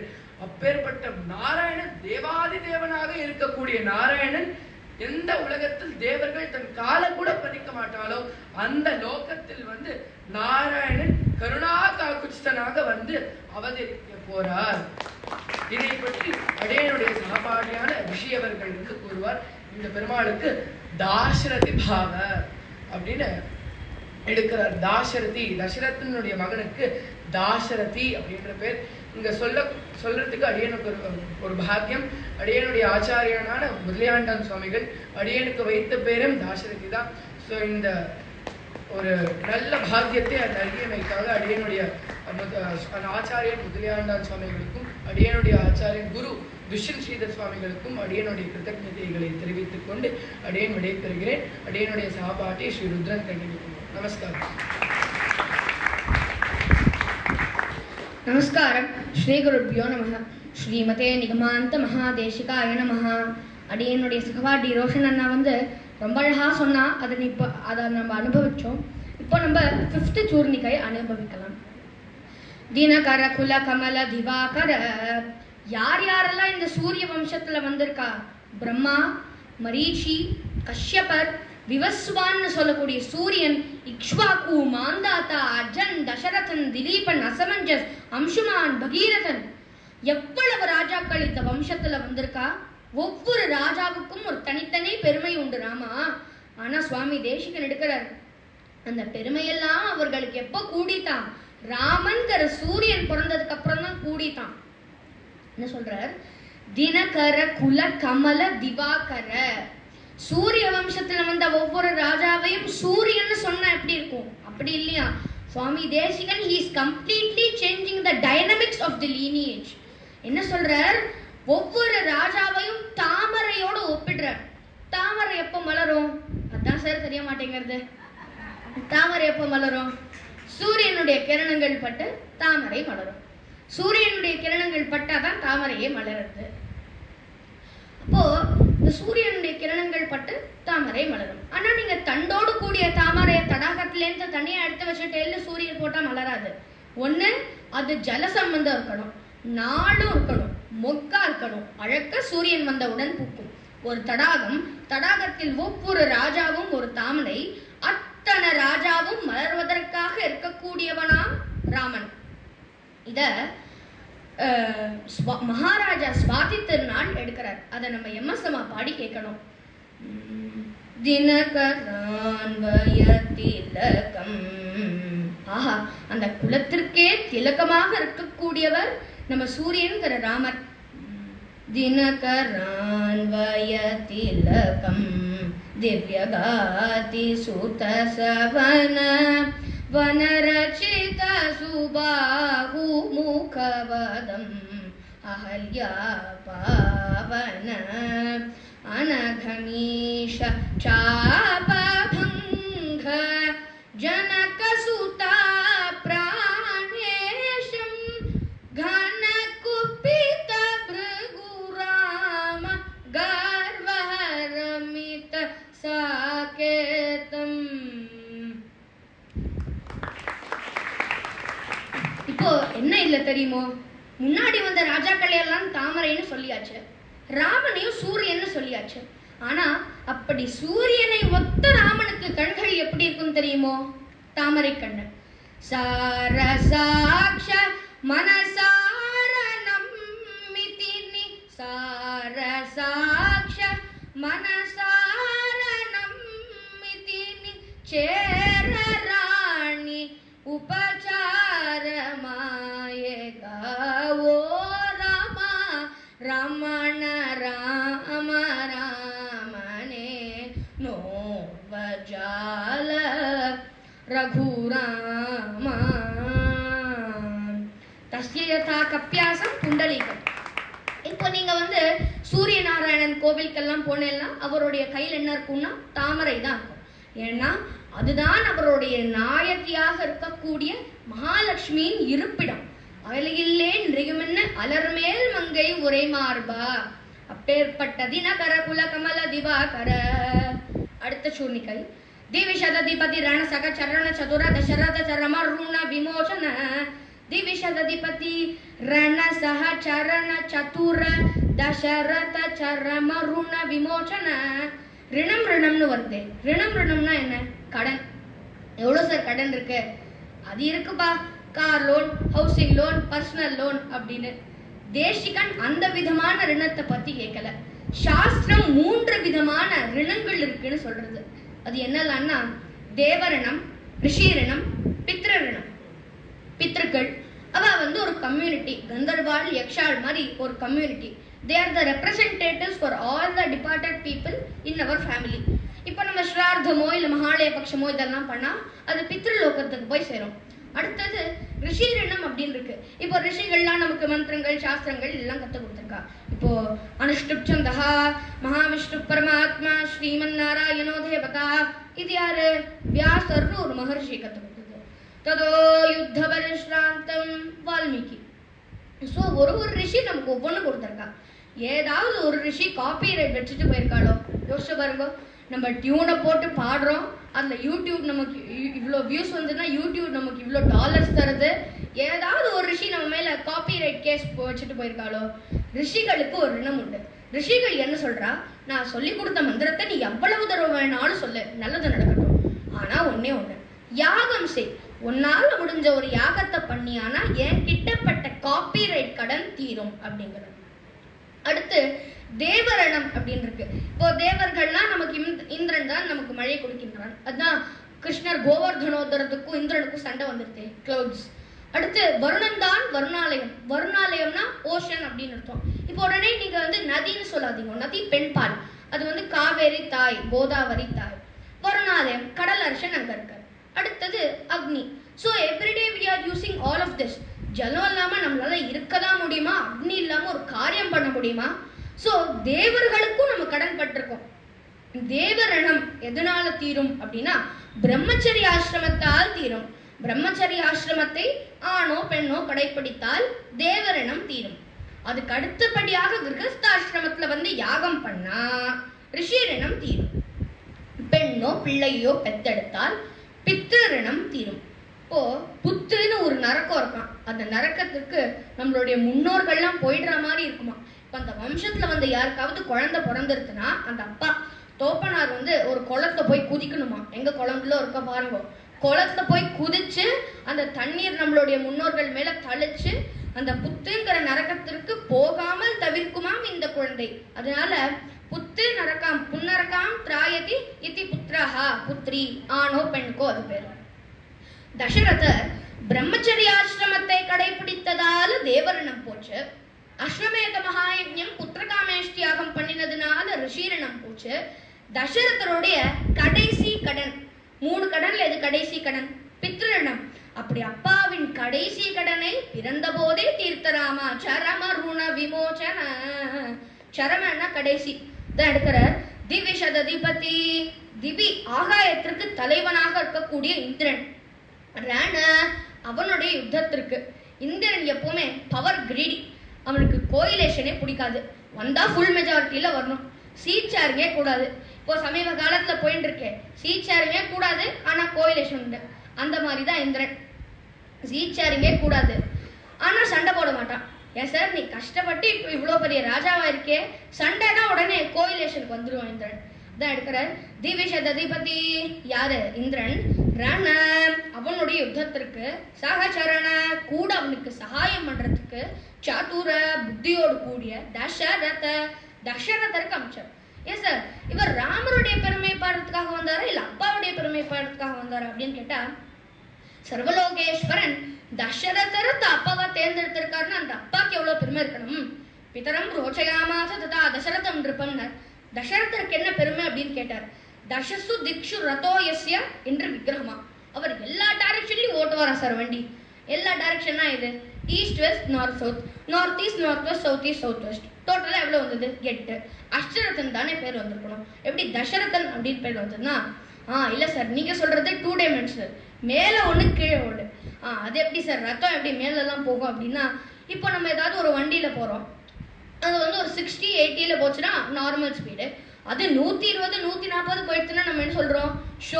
விமானம் ஃப்ளைட்டு மாதிரி பறக்கிறது. வண்டி ஃப்ளைட் மாதிரி பறந்ததா? இல்லை, நம்ம நினச்ச வேகத்தோட அதிக வேகம் போயிடுச்சுன்னா விமானம் அப்படின்னு சொல்கிறோம். அந்த வேகத்தில் ஓட்டுவார் தசரதர். இப்போ மூவிலெல்லாம் ஹீரோட சீன்லாம் வந்துருக்குன்னா ஒரு பெரிய ஜீப் மாதிரி இருக்கும், அதில் உட்காந்துன்னு அப்படி ப்ரெஸ் பண்ணுவார். அப்படி போகும்போது ஒரு 360 டிகிரிஸில் சுற்றி புகையை கலப்பி, அந்த புகையிலேருந்து புகை மண்டலத்திலேருந்து நம்மளுடைய திவ்யமங்கல விக்கிரகத்தோடு கூடிய ஹீரோ நடந்து வருவார். அவருக்கு நம்ம புருஷ சொத்தை சொல்லி திருமஞ்சனம் பாடி எல்லாம் நடக்கும். அந்த வேகத்துல போகணும். தசரதர் அப்படி போவார். தடுக்கிறார். ரணசக சரண சதுர தசரத சரம ருண விமோசன. அப்படி சதுரனா இருக்கக்கூடிய தசரதருடைய கடைசி கடன் போகுவதற்கு காரணமாக இருந்த ராமா, நீ பிறந்தாயே. யாருக்கு பிறந்தார்? தசரதருக்கு பிறந்தார் இல்லையே. யாருக்கு பிறந்தார்? நம்ம எல்லாம் அம்மா விட்டுட்டோமே, தமிழ்நாட்டில இருந்து இந்த அம்மா விடலாமா? கௌசல்யா அம்மாவை சொல்ல வேண்டாமா? அதனால அடுத்த சூர்ணிகை. கோசல சுதா குமார பாவகன் சுகித காரணாக்கார. கோசல சுதா அவதான் கோசல தேசத்திற்கு இருக்கக்கூடிய ராஜகுமாரி. குமார பாவ புத்திரபாவத்தாலே அந்த கௌசல்யாக்கு பிறந்தார் இல்லையா. ததஸ்ய துவாதசே மாசே சைத்ரே நாமமிகேதிதௌ. அந்த கௌசல்யா எப்படி இருந்தார் அப்படின்னு கேட்டார். ஒரு புகழ் உலகெல்லாம் உதுரத்துள் பொதிந்த அருமறைக்கு அரும் அவனை அஞ்சன கருமுகில் கொழுந்து எழ்காட்டும் சோதையை திருவுறப்பெயர்ந்தனல் திறங்கோள் கோசலைங்கிறார். எடுக்கிறார். மனு புகழ் கோசலை தன் மணிவயிறு வாய்த்தவனே தென்னிலங்கை கோன்முடிகள் சிந்து விட்டாய் செம்பொன் சேர். விஸ்வாமித்ரர் ராமர் இருப்பரர். கௌசல்யா சுப்ரஜா ராமா. என்ன இருந்தாலும் ராமா, நான் உன்னை பார்த்து தொட்டு அனுபவிக்கிற மாதிரி இருந்தாலும் உங்க அம்மா தானேடா. உன்னை வயத்துல தாங்கினா சர்வலோகேஸ்வரனை தாங்கிய பெருமை அவளுக்கு தானே போய் சேரும். இதான் இருக்கிறார். கோசல சுதா குமார பாவ கண்சுகித்த. கண்சுகித்தனா மறைக்கப்பட்ட திரோதானகரி. ஒரு தெர யவனிகான்னு பேரு. ஒருவளுக்கு நீ காட்சி கொடுக்கணும் அப்படிங்கிறதுக்காக ராமா உன்னுடைய பெருமையெல்லாம் ஒடுக்கிக் கொண்டு மறைத்து அவளுக்கு பிறந்தாயே. துமக்கு சலத் ராமச்சந்திர பாஜத் பேஜனியா. துமக்கு சலத் ராமச்சந்திர किलकी किलकी उठता दाय मात गोतलेत दशरथ की रणिया तुमक चलत रामचंद्र. அந்த கௌசல்யா ராமனுக்கு நடக்க கத்து தரானா. அப்படி ஓடு கை இப்படி இப்படி இப்படி இப்படி அப்படிங்கிறானா. சர்வலோகேஸ்வரனுக்கு கைப்பிடித்து நடக்க கற்றுக் கொடுத்தவளிவள். கோசல சுதா குமார பாவ கண்சுகித. யாருக்கு கத்துதரா? காரணாக்கார. அவளுக்கும் அவ அப்பாவுக்கும் அவ தாத்தாவுக்கும் உலகத்துக்குமே காரணமானவனுக்கு இவ கத்துதரா. கோசல சுதா குமார பாவ கண்சுகித காரணாக்கார. அடுத்த சூர்ணிகை. கௌமார கேளி கோபாலித கௌஷிகாத்வர. கௌமார கேளி அப்படின்னா எவன் ஒருவன் எல்லாத்தையுமே ஒரு சைல்ட்ஸ் பிளேயா பாக்குறானோ. ஆங்கிலத்துல இது அடிக்கடி சொல்லுவா. இட்ஸ் சைல்ட்ஸ் பிளே அப்படின்னா ரொம்ப சுலபம் அப்படின்னு அர்த்தம். கௌமார கேளி கோபாலித கௌஷிகாத்வர. கௌஷிகர் விஸ்வாமித்திரர் பண்ண யாகத்தை சம்ரட்சணம் பண்ணார் இல்லையா. எப்படி பண்ணார்? பாவம் வேர்த்து வெவ்வேர்த்து டயர்டாய் ரட்சணம் பண்ணாரா? இல்ல, ஒரு சைல்ட்ஸ் பிளே மாதிரி பண்ணார். சுத்தி சுத்தி வந்தார். சசிவதனா பக்த ஜனாபன சங்கரனே தாளகனே நா தின தின பௌபாசன ஜப தப தியான பசிதள மண்டே முனியாக முனனி முனியாக முனனி யாக சம்ரக்ஷணம் முனியாக முனனி தேசிகன் எடுக்கிறார். பாலோஹ்யப்ரத வித்யஸ்து ந ச வேத்மி பலாபலம் ந யுத்த யோக்யதாம் யஸ்ய பஷ்யாமி சகராட்சசைஹி. விஸ்வாமித்திரர் வந்து தசரதர் கிட்ட கரிய செம்மல் ஒருவனை தந்தெடுத்தீர்னு கேட்கும்போது தசரதர், என் குழந்தைக்கு எதுவுமே பண்ண வராதுன்னா அது யுத்தம் புரிவதற்கான 16 வயசு கூட ஆகலையே அப்படின்னு சொன்ன தசரதர் அடுத்த நாளே போய் யாக சம்ரக்ஷணம் பண்ணியே ராமா. எப்படி பண்ண ராமா? இத கம்பராமாயணத்துல எடுக்கிறார். எங்கன்னா, உலகம் யாவையும் தாமுலவாக்கலும் நிலை பெறுத்தலும் நீக்கலும் நீங்களா அளவில்லா விளையாட்டுடையவர் அவர் தலைவர் அன்னவருக்கே சரணாங்களே. அப்படி அந்த சர்வலோகேஸ்வரனான ராமனுடைய அனுக்கிரகம் நம்ம எல்லாருக்கும் கிடைக்கணும்னு வேண்டிட்டு அடுத்ததாக அடியனுடைய சகபாட்டி ஸ்ரீசரண் அண்ணாவரார் அவர் எப்படிலாம் வர்ணிக்கிறார் அப்படிங்கிறத நம்ம அனுபவிப்போம். நமஸ்காரம்.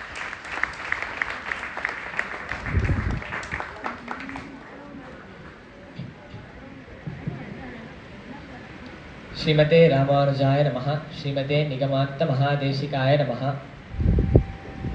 ராமன் எப்படி யாக சம்ரக்ஷணத்தை ஒரு சைல்ட்ஸ் பிளேவாட்ட சொன்னார்னு அடியனுடைய சகபாட்டியான ருத்ரன் ரொம்ப ஆச்சரியமா சாதிச்சார். அதை கேட்கும் போதே நமக்கெல்லாம் இப்படி மெய் சிலிர்க்கிறது.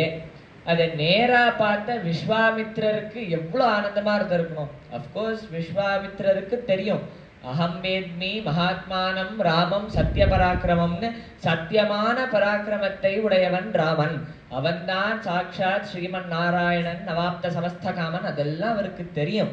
இருந்தாலும் அந்த பகவான் நம்ம முன்னாடி பிரத்யட்சமா வந்து அவருடைய வீர பராக்கிரமத்தை காமிக்கிறார்னா நமக்கு ஒரு அஸ்டானிஷ்மெண்டா இருக்கும் இல்லையா?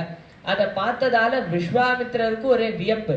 அப்போ அவர் பார்க்கிறார், ராமா இந்த என்னுடைய யாகத்தை ரொம்ப ஆச்சரியமா சம்ரக்ஷணம் பண்ணி கொடுத்த, நீ பிற்காலத்துல ஒரு யாகம் பண்ண போற, அந்த யாகத்துக்கு தேவையான திவ்ய அஸ்திரங்கள் எல்லாம் உபதேசம் பண்றேன்னு விஸ்வாமித்திரர் ஒரு ஆச்சாரிய ஸ்தானத்துல இருந்து பலவித திவ்ய அஸ்திரங்கள் உபதேசம் பண்றார். இது யாகத்துக்கு திவ்யாஸ்திரமா புதுசா இருக்கே அப்படின்னா என்ன யாகம் அப்படி பண்ண போறார் ராமன்னா, அதுதான் இந்த சூர்ணிகையில சுவாமி தேசிகன் எடுக்கிறார். ரணாத்வர துர்ய பவ்ய திவ்யாஸ்திர பிருந்தவந்தித. ரணம் அப்படின்னா போர், அத்வர அப்படின்னா யாகம். போரையே யாகமா பண்ண போறாராம் பகவான். போரை எப்படி யாகமா பண்ண முடியும்? யாகம் அப்படின்றது நம்ம லோக க்ஷேமத்துக்காக பண்றோம். ராமன் இந்த போர் எதுக்காக பண்றார்? அவரோட ஸ்வயலாபத்துக்கோ தனதானியத்தை பெருக்கிறதுக்கோ இல்ல அவரோட ராஜ்யத்தை எக்ஸ்பேண்ட் பண்ணணுன்றதுக்காகலாம் அவர் பண்ணலையே. தேவர்களும் ரிஷிகளும் அவர்கிட்ட பிரார்த்தனை பண்ணதால லோகக்ஷேமத்துக்காக தர்மத்தை நிலைநாட்டணுன்றதுக்காக தான் அவர் இந்த போரை பண்றார். அதே மாதிரி யாகத்துல நம்ம எப்படி ஹவிஷ கொடுக்கிறோமோ அது போல இந்த போர் என்னும் யாகத்துல அரக்கர்களை அழிச்சு அரக்கர்களையே ஹவிஷா கொடுக்கிறார் பகவான். அதனால அவர் போர் அப்படின்ற யாகத்தை பண்ண போறார். அந்த போருக்கு என்ன தேவை? திவ்ய அஸ்திரங்கள் எல்லாம் தேவை. அந்த திவ்ய அஸ்திரத்தை தான் இவர் இப்போ உபதேசம் பண்றார். விஸ்வாமித்திரர் ராமனுக்கு உபதேசம் பண்றார். என்னென்ன திவ்யாஸ்திரங்கள் எல்லாம் உபதேசம் பண்றாருன்னா, வால்மீகி ராமாயணத்துல ஒரு லிஸ்ட் போடுறார்.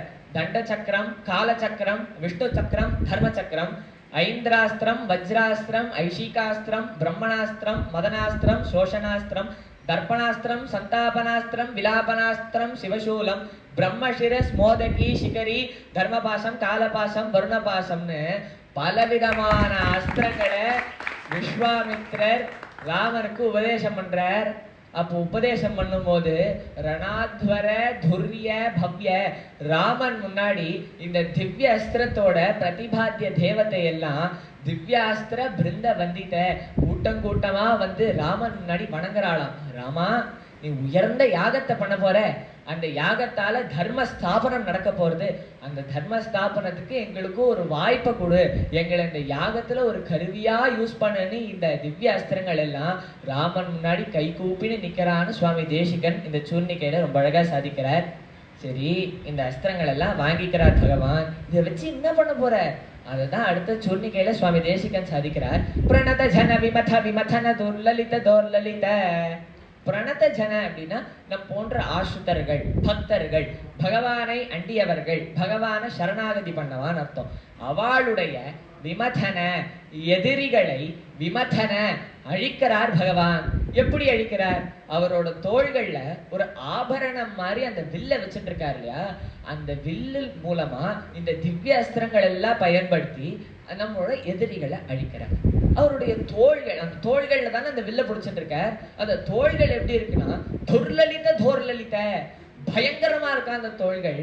ஆனா ராமா, உன் தோள்கள் என்னதான் பயங்கரமா இருந்தாலும் அது நான் பார்க்கும்போது ஒரு லலிதமா அழகா இருக்கு அப்படின்ற சுவாமி தேசிகன். பயங்கரமா இருக்கிற வஸ்து தான் அழகா இருக்குமா, இல்ல அழகா இருக்கிற வஸ்து தான் பயங்கரமா இருக்குமானா இது ஒரு சின்ன எக்ஸாம்பிள் மூலமா புரிஞ்சுக்கலாம். காட்டுல ஒரு பயங்கரமான சிம்மம் இருக்கு. அந்த சிம்மத்தை ஒரு மான் பார்த்தது அப்படின்னா, ஐயோ அந்த சிங்கம் நம்மளை வேட்டையாட வருதேன்னு சொல்லி அது ஓடி போகும். அது உட்காந்து ஆஹா சிங்கம் எவ்வளோ அழகா இருக்கு, பிடரி மயிரோட இருக்கேன்னா அது வந்து உட்காந்து ரசிக்காது அந்த சிங்கத்தை, அது ஓடி போயிடும். அது அதனோட நேச்சுரல் இன்ஸ்டிங்க்ட்.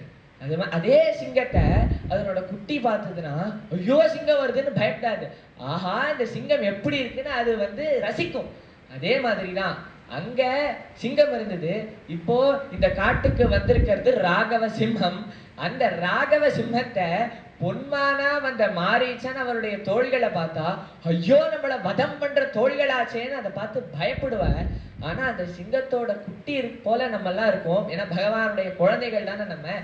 அப்பேற்பட்ட குழந்தைகள் பகவானுடைய தோள்களை பார்த்தா ஆஹா நம்மள ரட்சணம் பண்றதுக்காக இந்த தோள்களை வச்சுட்டு இருக்காரு. பகவானுடைய தோள்கள் எப்படி இருக்குன்னு தோள் கண்டார் தோளே கண்டார்னு கம்பர் வர்ணிச்சா மாதிரி நம்ம வர்ணிப்போமே தவிர நம்ம அதை பார்த்து பயப்பட மாட்டோம். ரட்சணம் அப்படின்றதுக்காக பகவான் ஒண்ணு வச்சுட்டு இருக்காருன்னா அது நமக்கு ஆனந்தத்தை தானே தரும். அதுதான் சுவாமி தேசிகன் இந்த பாக்குறவாளோட பர்ஸ்பெக்டிவ் வச்சுதான் இருக்குன்னு பிரணத ஜன விமத விமதன துர்லலித தோர்லலித அப்படின்னு இந்த சூர்ணிகையில சாதிக்கிறார். சரி, பகவானுடைய தோள்கள் பயங்கரமா இருக்கு, அதே சமயத்துல அழகா இருக்கு. அந்த தோள்களினுடைய அந்த வீர பராக்கிரமத்தை வெளிப்படுத்துற மாதிரிதான் அந்த தாட்டகையினுடைய வதம் அமைஞ்சிருக்கு. அத சுவாமி தேசிகன் எவ்வளவு அழகா சாதிக்கிறார்னா, தனு தர விஷிக விதாடன விகட்டித விஷராரு ஷராரு தாட்டகா தாட்டகேய. இந்த லாஸ்ட் 4-5 சூர்ணிகையோட சீக்வன்ஸ் எடுத்தோம்னா அது அப்படியே மாறி இருக்கு. ராமாயணத்துல முதல்ல தாட்டகையின் வதம் தான் வருது, அதுக்கப்புறம் தான் யாக சம்ரக்ஷணம். ஆனா சுவாமி தேசிகன் முதல்ல யாக சம்ரக்ஷணத்தை ராமன் அனாயாசமா சைல்ட்ஸ் பிளேவாட்டம் பண்ணார்னு சொல்லி அதுக்கப்புறம் தாட்டகா வதத்தை சாதிக்கிறார். ஏன் அந்த மாதிரி மிஸ்பிளேஸ் பண்ணி சாதிச்சிருக்காரு, அது மாத்தி சாதிச்சிருக்காரு அப்படின்னா, இதுக்கு பகவானுடைய திருவுள்ளம்ன்றது சுவாமி தேசிகனுக்கு ரொம்ப நல்லா தெரியும். பகவானோட திருவுள்ளம் என்ன? பரித்ராணாய சாதுனாம், நம் போன்ற சாதுக்களை ரட்சணம் பண்றதா அவருக்கு முதல் ப்ரையாரிட்டி. அதுக்கப்புறம் தான் விநாசாய துஷ்கிருதாம்னு துஷ்ட நிகிரகம். ஆனா மாத்தி தானே நடந்தது. முதல்ல தாட்டகையின் வதம், அதுக்கப்புறம் தான் யாக சம்ரக்ஷணம். மாத்தி தானே நடந்ததுன்னா, பகவான் யாக சம்ரக்ஷணத்தை பண்ணணும் தான் விஸ்வாமித்திரரோட போனார். யாக சம்ரக்ஷணம் பண்ணும் போது அந்த தாட்டகை சுபாஹு மாரீச்சன் இவா எல்லாம் ஒரு இடையூறா ஹிண்ட்ரன்ஸா வந்தா, அதனாலதான் பகவான் அழிச்சாரே தவிர அவரா தாட்டகையை தேடி போயெல்லாம் அழிக்கல. அதனால பகவானுடைய ப்ரையாரிட்டி நம் போன்ற பக்தர்களை ரட்சணம் பண்றது. அதுதான் வால்மீகி ராமாயணத்துல எடுக்கிறார். ரக்ஷிதா ஜீவலோகஸ்ய தர்மஸ்ய பரிரக்ஷிதா ரக்ஷிதா ஸ்வஸ்ய தர்மஸ்ய ஸ்வஜனஸ்ய ச ரக்ஷிதான்னு இந்த உலகத்துல வாழக்கூடிய பக்தர்களையும் ஜீவராசிகளையும் தர்மத்தை ரட்சணம் பண்றதுதான் பகவானுடைய ப்ரையாரிட்டின்னு சாதிக்கிறார். So as per the priorities முதல்ல யாக சம்ரக்ஷணத்தை சொல்லி அதுக்கப்புறம் சுவாமி தேசிகன் இந்த தாட்டகையின் வதத்தை சாதிக்கிறார். அதுவும் எவ்வளவு அழகா சாதிக்கிறார்னா, தனுதர விஷிக. ராமனுடைய ஆரோஸ்லாம் எப்படி இருந்ததுன்னா குட்டி குட்டியா ஷார்ப்பா இருந்ததுதான், சூக்ஷ்மமா இருந்தாலும் அவருடைய ஆரோஸ் தீக்ஷ்ணமா இருந்தது. அந்த ஆரோஸை விதாடன அவர் அடிக்கிறார். யார் மேல? விகட்டிட்ட அரக்கர்கள் மேல அடிக்கிறார். எப்பேற்பட்ட அரக்கர்கள்? விஷராரு ஷராரு, யாராலையும் அந்த அரக்கர்களை துன்புறுத்தவே முடியாது. ஆனா அந்த அரக்கர்கள் எல்லாரையுமே துன்புறுத்துவா. அந்த அரக்கர்கள் யாரு? தாட்டகா தாட்டகேய. தாட்டகாவும் அவளுடைய புத்திராளான சுபாஹு மாரீச்சன் இவா எல்லாரையும் துன்புறுத்தின ராமா அப்படின்னு சாதிக்கிறாரே தவிர அழித்த ராமான்னு சாதிக்கல. ஏன் சாதிக்கல? ஏன்னா தாட்டகா சுபாஹு 2 பேரை மட்டும்தான் வதம், மாரீச்சனை ஓட்டி தான் விட்டார். அது சரி, தாட்டகா சுபாஹு வதம் பண்ணியாச்சு, வதம் பண்ணணும்னு பகவான் நிச்சயம் பண்ணிட்டார். அப்புறம் எதுக்கு துன்புறுத்தி வதம் பண்ணணும்? அப்படியே டைரக்டா வதம் பண்ணிருக்கலாமேனா. இவ்வளோ நாளா இந்த தாட்டகா சுபாஹு மாரீச்சன் இவா எல்லாரும் அங்க இருந்த ரிஷிகளை போட்டு பாடா படுத்தினா துன்புறுத்தினா. அதனால பகவான் பார்த்தார், தலைவலியும் திருகுவலியும் அவாவாளுக்கு வந்தாதான் தெரியும் இல்லையா, அது போல துன்புறுத்துறது எப்படி இருக்கும்னு உங்க 2 பேருக்கும் தெரிஞ்சாதான் எப்படி இருக்கும்னு நீங்க அனுபவிக்கணும்னு சொல்லிட்டு, சொல்லுக்கும் கடியவேக சுடுசரம்னு கம்பர் சாதிச்ச மாதிரி சொல் எப்படி போய் ஒருத்தரை சுடுமோ அதான் திருவள்ளுவர் சாதிச்சார். தீயினால் சுட்ட பொன் உள்ளாலும் ஆறாதே நாவினால் சுட்டவடு, எப்படி அந்த சொல் போய் ஒருத்தரை சுடுமோ அது போல பானங்களை போட்டு தாட்டகா சுபாஹு மாரீச்சன் இவா எல்லாரையும் துன்புறுத்தினா ராமான்னு சாதிச்சார். சரி, தாட்டகா சுபாஹுவ வதம் பண்ணியாச்சு, அப்படியே மாரீச்சனையும் சேர்த்து வதம் பண்ணிருக்கலாமேனா, ஏன் வதம் பண்ணலைன்னா, தாட்டகா என்னதான் அரக்கியா இருந்தாலும் மாதா, அந்த தாயை வதம் பண்ணியாச்சே, அந்த தாய்க்கு ஈமச்சடங்கு பண்றதுக்கு அந்த மூத்த பிள்ளையான மாரீச்சனை விட்டு வைக்கணும்னு சொல்லிட்டு யுத்தத்தப்ப கூட அந்த தர்மத்தை பார்த்தவர். அதனாலதான் பின்னாடி வீர சத்தியவிரதான்னு சத்தியத்தையே விரதமாக கொண்டவன் அப்படின்னு யுத்த காண்டத்துல வருது. ஸோ இப்படி அந்த யுத்தத்து போது கூட தர்மத்தை பார்த்தவர் பகவான். அந்த தாட்டகாவுடைய வதத்தை தான் சுவாமி தேசிகன் தனுதர விஷிக விதாடன விகடித விஷராரு ஷராரு தாட்டகா தாட்டகேய அப்படின்னு சாதிக்கிறார். சரி, இப்போ இந்த தாட்டகாவதம் சுபாஹு மாரீச்சன் இதெல்லாம் பண்ணி யக்ஞ சம்ரக்ஷணம் பண்ணி தன்னோட ப்ரொஃபைல்ல நான் ஒரு வீரன் அப்படின்னு எஸ்டாப்ளிஷ் பண்ணிட்டு ராமன் சீதா கல்யாணத்தை நோக்கி மிதிலையை நோக்கி போறார். போற வழியில தான் அகல்யா சாப விமோசனம் நடக்கிறது. அது எவ்வளவு அழகா சுவாமி தேசிகன் சாதிக்கிறார்னா, ஜடகிரண சகல தர ஜட்டில நட்டபத்தி மக்குட்ட தட்ட நட்டன பட்டு விபுத சரிததி பಹುಳ ಮಧುಗಳನ ಲಲಿತ ಪದ ನಳಿನ ರಜ ಉಪಮೃದಿತ ನಿಜ ವೃಜಿನ ಜಹದುಪಳ್ಳ ತನು ರುಚಿರ ಪರಮ ಮುನಿ ವರ ಯುವತಿ ನುತ. இப்படி சாதிக்கிறார் சுவாமி தேசிகன். இதுல பகவானுடைய திருவடிக்கான மகிமை என்ன அப்படின்றத சொல்றார் ஒண்ணு. ரெண்டாவது, இந்த ரகுவீர கத்தியத்துல அசாத்தியமான பல சூர்ணிகைகள், பெரிய சூர்ணிகைகள் இருக்கு. அதுல முதல் பெரிய சூர்ணிகை இந்த அகல்யா சாப விமோசன சூர்ணிகை. அதுல எவ்வளவு அழகா சுவாமி தேசிகன் எப்படி கனெக்ட் பண்றாருன்னா, ஜட கிரண குளிர்ந்த கிரணங்களை உடையவன் சந்திரன். அந்த சந்திரனோட ஷகலதர ஒரு பார்ட் பிறை சந்திரனை சிவபெருமான் ஜட்டில அப்படின்னு அவரோட ஜட்டையில வச்சுட்டு இருக்காரு. அந்த ஜட்டையில சிவபெருமான் வச்சுட்டு இருக்காரு. சிவபெருமான் எப்பேற்பட்டவர்? நடபதி, நாட்டியமாடக்கூடிய எல்லாருக்குமே தலைவராய் நடராஜராய் விளங்கக்கூடியவர் சிவபெருமான். அந்த சிவபெருமானுடைய மக்குட்ட தட்ட சிரசுக்கு மேல நடனப்பட்டு டான்ஸ் ஆடக்கூடிய ஆற்றல் கொண்ட ஒருவள் டான்ஸ் ஆடிட்டு இருக்காள். அந்த ஃப்ளோ விட்டுறக்கூடாது. இந்த குளிர்ந்த கிரணங்களை உடைய சந்திரன சிவபெருமான் ஜட்டையில தாங்கிட்டு இருக்கார். அவர் நடபதி. அவர் டான்ஸ் ஆடும் போது அவருடைய தலையில டான்ஸ் ஆடக்கூடிய ஒருவள் டான்ஸ் ஆடிட்டு இருக்கா. அவ யாருன்னா விபுத சரித்திர கங்கா, தேவர்களாலும் ஞானிகளாலும் வணங்கப்படும் தேவ நதின்னு அழைக்கப்படும் கங்கா. அவள் சிவபெருமான் டான்ஸ் ஆடினா டான்ஸ் ஆடிட்டு இருக்கா.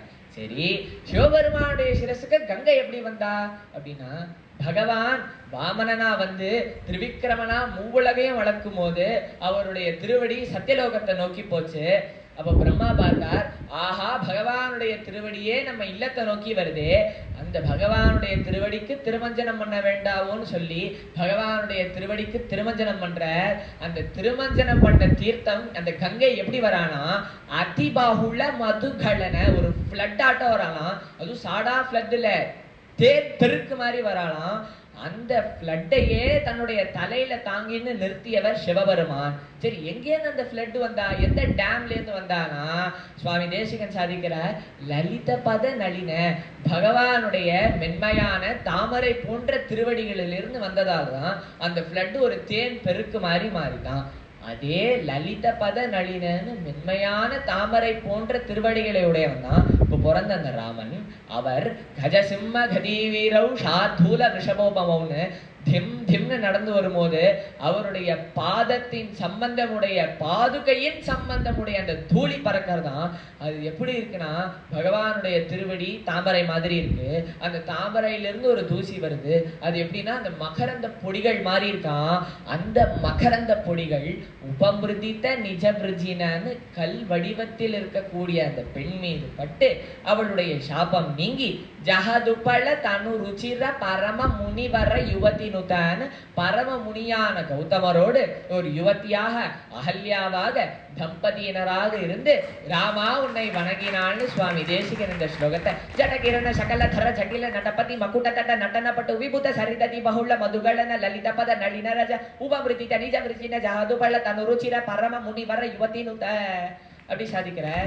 இதுல திருவடிக்கான மகிமையை சொல்றேன்னு சொன்னேன் இல்லையா? என்ன மகிமைனா, இப்போ கங்காவோட பேரு சொன்னாலே பாவம் போறது, கங்கால ஸ்நானம் பண்ணா எல்லா பாவமும் நீங்கும்னு சொல்றோம். எப்படி அவளுக்கு அந்த தன்மை வந்ததுன்னா, அன்னைக்கு திரிவிக்கிரமனா வரும்போது அவருடைய பாத சம்பந்தம் அந்த கங்கையில பட்டது, அதனாலதான் அவளுக்கு அந்த தன்மை. அத்தோடு நம்மளை காப்பாற்றணும்னு பகவான் நினைச்சிட்டாருன்னா அந்த பகவானுடைய திருவடி கூட வேண்டாம், பகவானுடைய திருவடி சம்பந்தம் பெற்ற அந்த பாதுகா தூளி கூட போதும் நம்மளை காப்பாத்துறதுக்குன்னு சுவாமி தேசிகன் இந்த சூர்ணிகையை சாதிக்கிறார். இப்பேற்பட்ட மகிமையை வாய்ந்தது பகவானுடைய திருவடி. நமக்கு வரக்கூடிய எந்த அஷ்டங்களையும் அதை நீக்கக்கூடியது. அப்பேற்பட்ட திருவடி கிட்ட நம்ம சரணாகதி பண்ண என்னாகும், நம்முடைய பாவமானது, நம்முடைய எதிரிகளை பகவானானவர் அழிப்பார். அதுதான் சுவாமி பகவானானவர் அழிப்பார். நம்முடைய எதிரி யார்? நாம் பண்ணக்கூடிய பாவங்கள் தான் நமக்கு முதல் எதிரி. அதனாலதான் நம்ம இந்த பூலோகத்துல புனரபி ஜனனம் புனரபி மரணம்னு இந்த சம்சார சாகரத்திலேயே கட்டுப்பட்டு இருக்கோம். அந்த பாவத்தையே அழித்து நம்மளை ஏத்துக்கிறவர் பகவான். அவருடைய திருவடியில சரணாகதி பண்ணா. அதான் ராமாவதாரத்தோட கோர் பிரின்சிபலே. சகிருதேவ பிரபன்னாய தவாஸ்மீதி ச யாச்சதே அபயம் சர்வபூதேபியோ ததாமியதத் விரதம் மம. யார் என்கிட்ட சரணாகதி பண்றாளோ அவளை ஏத்துக்கிறதா என்னுடைய விரதம்னு ராமாவதாரத்துல அவர் சாதிக்கிறார். அதுதான் அவருடைய கோர் பிரின்சிபல். ஸோ அப்பேற்பட்ட பகவானுடைய திருவடிக்கான மகிமையை இந்த சூர்ணிகையில சுவாமி தேசிகன் சாதிச்சு இந்த 9, 10, 11, 12வது சூர்ணிகைகளை முடிவடைய செய்கிறார். இதுக்கு மேல வரக்கூடிய சூர்ணிகைகளை அடியனுடைய சகபாடியான சர்வேஷ் தொடங்குவார். நமஸ்காரம்.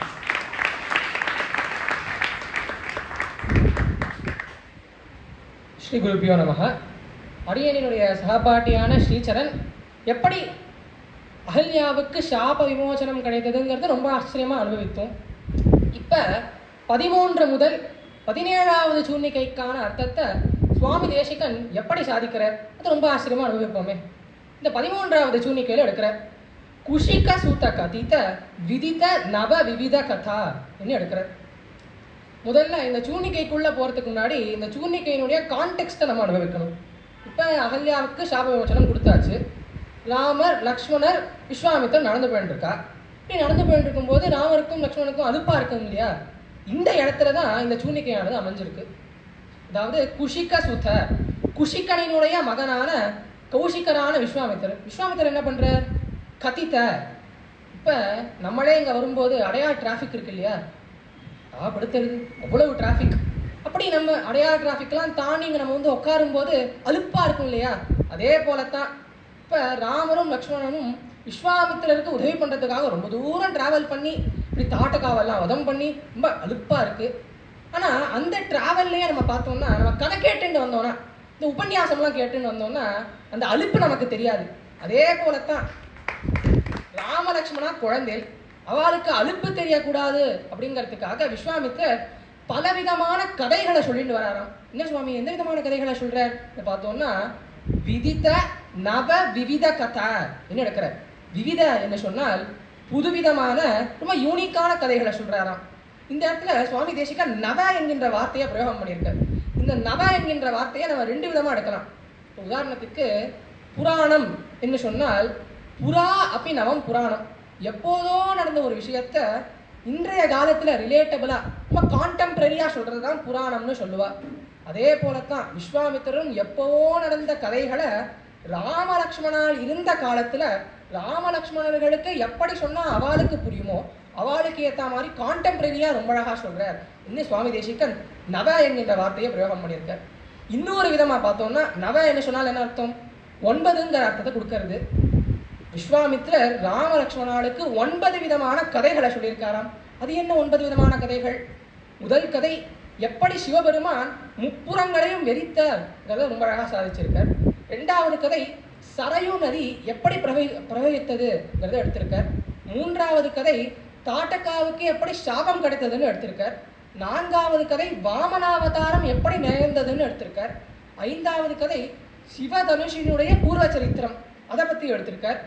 6வது கதை விஸ்வாமித்திரனுடைய அந்த சரித்திரத்தையே சதானந்தர் மூலமாக ராமலட்சுமணா கேட்டுக்கிறார். அது 6வது கதை. 7வது கதை முருகப்பெருமான் சரவணனினுடைய சரித்திரம் குமார சம்பவத்தை அனுபவிச்சிருக்கார். 7வது கதை. 8வது கதை பார்வதி தேவி எப்படி அபர்ணாவா இருந்தாலோ அந்த கதையை அனுபவிச்சிருக்கா. அது 8வது கதை. 9வது கதை ஹல்யாவினுடைய பூர்வ சரித்திரம். இப்படி நவவிவித கதா என்று 9 விதமான புதிதான கதைகளை அழகாக அனுபவித்தார். ஆனால் இந்த ஸ்லோகத்திலையும் ஒரு சின்ன சூக்ஷ்மம் இருக்கு. அது என்னன்னா குஷிக சுத்த கதித்த விதிதா என்று எடுக்கிறார். விதிதா என்று சொன்னால் அறிந்து கொண்டாய்ங்கிற அர்த்தத்தை கொடுக்கறது. ஆனால் நமக்கு இங்கே சந்தேகம் வரும் இல்லையா? ராமர் பரமாத்மா, அவருக்கு எல்லாமே தெரியும் இல்லையா? அப்படி இருக்கும்போது விஸ்வாமித்திர சொல்லி அறிந்து கொண்டாய் ராமா அப்படின்னு எப்படி எடுக்க முடியும்? ராமருக்கு எல்லாமே தெரியும் இல்லையா அப்படின்னு நமக்கு ஒரு சந்தேகம் வரும். இதற்குத்தான் சாந்தோக்கிய உபனிஷத் ஒரு சொல்யூஷன் சொல்றது. சாந்தோக்கிய உபனிஷத் என்ன சொல்றது? ஆச்சாரியாத்யேவ வித்யா விதித்தா சாதிஷ்டம் பிராபத்து. நீ சர்வலோகேஸ்வரனா கூட இருந்துக்கோ, எல்லா விஷயமும் தெரிஞ்சதாகவே இருந்துக்கோ, இல்லைன்னா ஒரு புஸ்தகம் மூலமா இந்த விஷயத்தை படித்து தெரிஞ்சிருந்தா கூட இருக்கலாம். ஆனா ஒரு ஆச்சாரியன் மூலமா அந்த விஷயத்தை கத்துண்டாதான் அந்த விஷயத்தினுடைய முழு சாரமானது உனக்கு கிடைக்கும் என்று சாந்தோக்கிய உபனிஷத் சொல்றது. இந்த ராமாயணத்தையே நம்ம எடுத்துப்போமே. ராமாயணத்தை நீங்களாம் ராமாயணத்தை கேட்டிருக்க மாட்டேடா. நிறைய சிச்சுவேஷன்ல ராமாயணத்தை நம்ம தெரிஞ்சுட்டு இருப்போம். ஆனா ஒரு ஆச்சாரியன் சுவாமி தேசிகன் மூலமா ரகுவீர கத்தியம்னு நம்ம அனுபவிக்கும் போது இந்த ராமாயணத்துல ஒளிஞ்சிருக்கக்கூடிய அந்த ஜெம்ஸ் எல்லாம் நமக்கு கிடைக்கிறது இல்லையா? அதே போலத்தான் இதை மனசுல வச்சுட்டு தான் சுவாமி தேசிகன் இந்த இடத்துல குஷிக சுத்த கதித்த விதித்த நவ விவித கதா ரொம்ப அழகா சாதிக்கிறார். இது 13வது சுன்னிகை. இப்படி ராமரும் லக்ஷ்மணனும் விஸ்வாமித்திரோட போயின்றிருக்கா. மிதிலா பிரவேசம் ஆயிடுத்து. அப்ப மிதிலையில இருக்கக்கூடிய பெண்கள்லாம் ராமரை பார்க்கறாளாம். இந்த சினாரியோல 14வது சுன்னிக்கை எடுக்கிறார். மைத்தில நகர சுலோச்சனா லோச்சன சகோர சந்திரா எடுக்கிறார். மைத்தில நகர மிதிலா தேசத்துக்குள்ள பிரவேசம் பண்றா. அப்ப சுலோச்சனா ரொம்ப அழகான கண்கள் படைத்த அந்த பெண்கள் லோச்சன சகோர சந்திரா. அந்த பெண்களினுடைய கண்கள் எப்படி இருக்குன்னா சகோர சந்திர, சகோர பறவை போல இருக்கு. அந்த சகோர பறவை இடத்திலே ராமா நீ ராமச்சந்திரன் இல்லையா? அதனால அந்த சக்கோர பறவை இடத்திலே நீ சந்திரனாக வீட்டிருக்காய் இன்னும் சுவாமி தேசிகன் எடுக்கிறார். சுவாமி ஒண்ணுமே புரியலையே, பெண்களோட கண்ணு சக்கோர பறவைங்கிறார், அதுல சந்திரனா ராமர் இருக்காருன்னு சொல்லிட்டு ஒண்ணுமே கனெக்ட் ஆகலையே. பார்த்தோம்னா முதல்ல நம்ம சக்கோர பறவைன்னா என்னென்னு தெரிஞ்சுக்கணும். பொதுவா மற்ற பறவைகள்லாம் என்ன உணவு சாப்பிடும், என்ன டயட் எடுத்துக்கும்? தானியங்கள் புழு பூச்சின்னு சாப்பிட்டு இருக்கும். ஆனா இந்த சக்கோர பறவை எதை சாப்பிடும்னா வெறும் சந்திரனினுடைய அந்த ரேஸ், இந்த சந்திரனினுடைய கிரணங்களை மட்டும்தான் சாப்பிடும். ஜடகிரணன் நம்ம முன்னாடியே அனுபவிச்சோம் இல்லையா? அதே போல இந்த சந்திரனினுடைய ரேஸை மட்டும்தான் இந்த பறவையானது சாப்பிடும். அப்படி இருக்கும்போது இந்த பெண்கள், இந்த மிதிர தேசத்தில் இருக்கக்கூடிய பெண்கள்லாம் சக்கோர பறவை ஆயிடுறா. ராமன் யாரு? ராமச்சந்திரன் இல்லையா? ராமன் அன்னைக்கு பிரவேசிக்கும் போது அமாவாசை சந்திரன் இல்லை. சக்கோர பறவை எதை சாப்பிடும்? சந்திரனை தான் சாப்பிடும். அதனால இந்த பறவைகள் எல்லாம் ராமச்சந்திரனான ஒன்னே பார்த்துட்டு இருக்கா. இது சுவாமி தேசிகன் ரொம்ப அழகாக இந்த 14வது சுன்னிக்கைன்னு எடுக்கிறார். நமக்கு ஒரு சந்தேகம் வரும் இல்லையா இந்த இடத்துல? என்ன சுவாமி இது வால்மீகி ராமாயணத்தில் நம்ம கேட்ட மாதிரியே இல்லையே, சுவாமி தேசிகன் எங்கேருந்து எடுக்கிறார்? இன்னும் நமக்கு சந்தேகம் வரும் இல்லையா? இது வால்மீகி ராமாயணத்தில் இல்லை, ஆனால் கம்ப ராமாயணத்தில் கம்பர் எடுக்கிற தோள் கண்டார் தோழையை கண்டார், தொடுகடல் கமலம் அண்ண தாழ் கண்டார் தாழே கண்டார்னு எடுக்கிறார். ஏன்னா தோளை பார்த்தவா தோழையே பார்த்துட்டு இருக்கா. ஏன் பார்த்துட்டு இருக்கா? ஏன்னா தோளானது சந்திரன், கண்கள் சக்கோர பறவை, சக்கோர பறவை சந்திரனையே பார்க்கும். அதனால இந்த பெண்கள்லாம் ராமா ஒன்னையே பார்க்கறான்னு 14வது சுன்னிக்கையில் எடுக்கிறார்.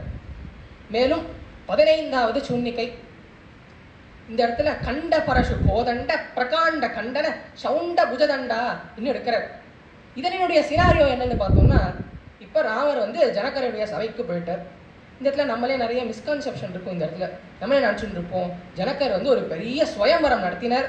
இந்த சுயம்பரத்துல ஒரு வில்லு இருக்கும், அந்த வில்லை யாரு தூக்கி நான் ஏற்றுறாலோ அவளுக்கு தான் பொன் அப்படின்னு ஜனகர் ஒரு பெரிய பந்தயம் வச்சாரு நம்ம நினச்சிட்டு இருப்போம். ஆனா ரியாலிட்டியில அது நடக்கல. ஜனகர் வெறும் அந்த சிவதனுஷுக்கு பூஜை மட்டும்தான் பண்ணிட்டு இருந்தார். அப்ப விஸ்வாமித்திரர் தான் வத்சராம தனுஷ்பஷ்யன்னு சொல்ல, அதன் பிறகுதான் ராமர் அந்த வில்லையே கையாண்டார். இது ஒரு சின்ன மிஸ்கான்செப்ஷன். இந்த இடத்துலதான் சுவாமி தேசிகன் இந்த 15வது சூன்னிக்கையை வைக்கிறார். அதாவது கண்ட பரசு, பரசு என்று சொன்னால் ஆயுதம். இந்த பரசு ஆயுதத்தை யார் வச்சுருப்பா? பரசுராமர் வச்சுருப்பார், சிவபெருமான் வச்சுருப்பார். ஆனா இந்த இடத்துல கண்ட பரசு என்று சொன்னால் சிவபெருமானை குறிக்கிறது. சிவபெருமானினுடைய கோதண்ட பிரகாண்ட, கோதண்டம் என்று சொன்னால் வில், பிரகாண்டம் என்று சொன்னால் சிறப்பு. இந்த சிவதனுஷினுடைய சிறப்பு எப்பேற்பட்டதுன்னா இந்த வில்ல பிரயோகம் பண்ணி தான் அவர் முப்புறங்களையும் வெறித்த தக்ஷனினுடைய யாகத்தையும் துவம்சம் பண்ணார். அப்பேற்பட்ட சிறப்பான வில். இந்த வில்ல தூக்கிண்டு வரணும்னா 60,000 பேர் தேவை. ஒரு வாகனத்தில் வச்சு தள்ளிண்டு வர்றதுக்கு 5,000 பேர் தேவை. அப்பேற்பட்ட சிறப்பான வில். அப்பேற்பட்ட அந்த வில்லை கண்டன உடைக்கக்கூடிய சவுண்ட புததண்டா வலிமை கொண்ட தோள்களை கொண்டவனே எடுக்கிறார். நமக்கு இங்க ஒரு சந்தேகம் வரும். அது என்னது? சுவாமி அவர் தான் ராமர் தான் வில்லை உடைச்சிட்டாரு. அப்படி இருக்கும்போது வில்லை உடைக்கக்கூடிய வலிமை கொண்டவனேன்னு சொல்லணுமா இல்ல வில்லை உடைத்தவனேன்னு சொல்லணுமா? இது புரியணும்னா ஒருத்தர் சொல்ற எனக்கு கிரிக்கெட் விளையாட ரொம்ப பிடிக்கும் அப்படின்னு அவர் சொன்னார்னா இட் டஸ் நாட் மீன் அவருக்கு கிரிக்கெட் விளையாட தெரியும்னு அர்த்தம் கிடையாது. அதே போலத்தான் இந்த இடத்துல சுவாமி தேசிகன் வில்லை உடைக்கக்கூடிய வலிமை கொண்டவனேன்னு எடுத்திருக்கார். வில்லை உடைத்தவனேன்னு எடுக்கல. அதே சுவாமி அப்படி எடுத்திருக்கார். அவர் தான் வில்லை உடைச்சிட்டாரே அப்படின்னு நமக்கு ஒரு சந்தேகம் வரும்.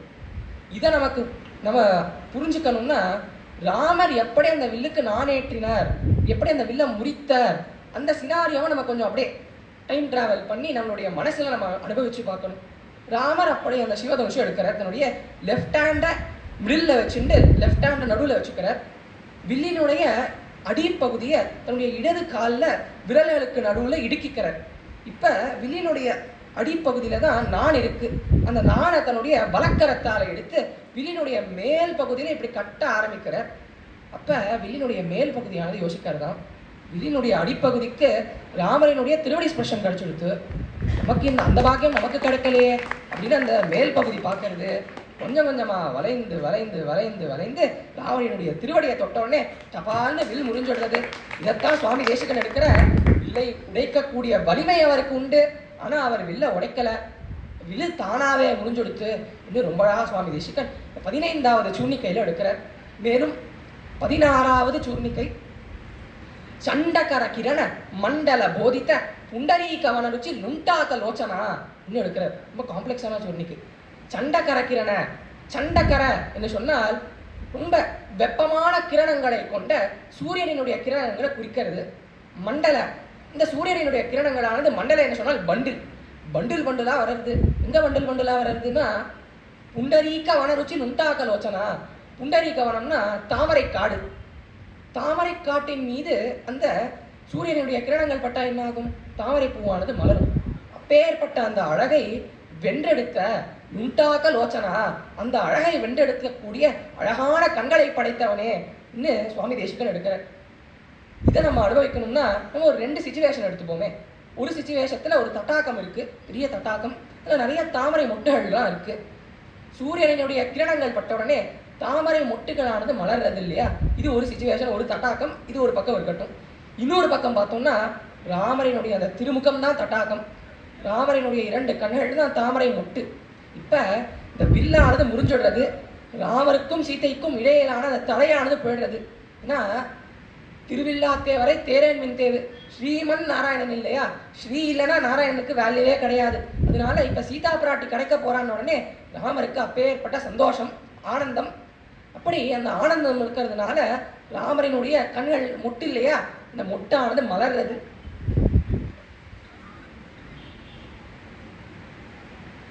ராமரினுடைய கண்களானது மலர்றதாம். இது ஒரு பக்கம் இருக்கு. இன்னொரு பக்கம் தட்டாகத்தில் இருக்கக்கூடிய புஷ்பமானது இருக்கு. இது ரெண்டுத்தையும் சுவாமி தேசிகன் ரொம்ப அழகாக கம்பேர் பண்ணி பார்க்குறார். இதை கம்பேர் பண்ணிட்டு சொல்கிறார், ஆமா உன்னுடைய கண்களினுடைய அழகை பார்த்த பிறகு தட்டாகத்தில் இருக்கக்கூடிய புஷ்பத்தினுடைய அழகெல்லாம் என் கண்ணுக்கே தெரியல. ஒருவேளை உன்னுடைய கண்கள் தான் அந்த அழகை கவர்ந்துண்டு போயிடுத்தோ, திருடிண்டு போயிடுத்தோ. இன்னும் சுவாமி தேசிகன் ரொம்ப அழகா லுண்டாக லோச்சனா, அழகை பறிக்கக்கூடிய ரொம்ப அழகான கண்கள் படைத்தவனே. இன்னும் சுவாமி தேசிகன் 16வது சூர்ணிக்கையில ரொம்ப அழகா சாதிக்கிறார்.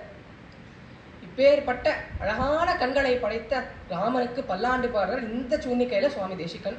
அடுத்ததா 17வது சூர்ணிக்கையை பார்ப்போம். இப்ப இதுவரைக்கும் ராமருக்கு ரொம்ப சந்தோஷம்னு பார்த்தோம்.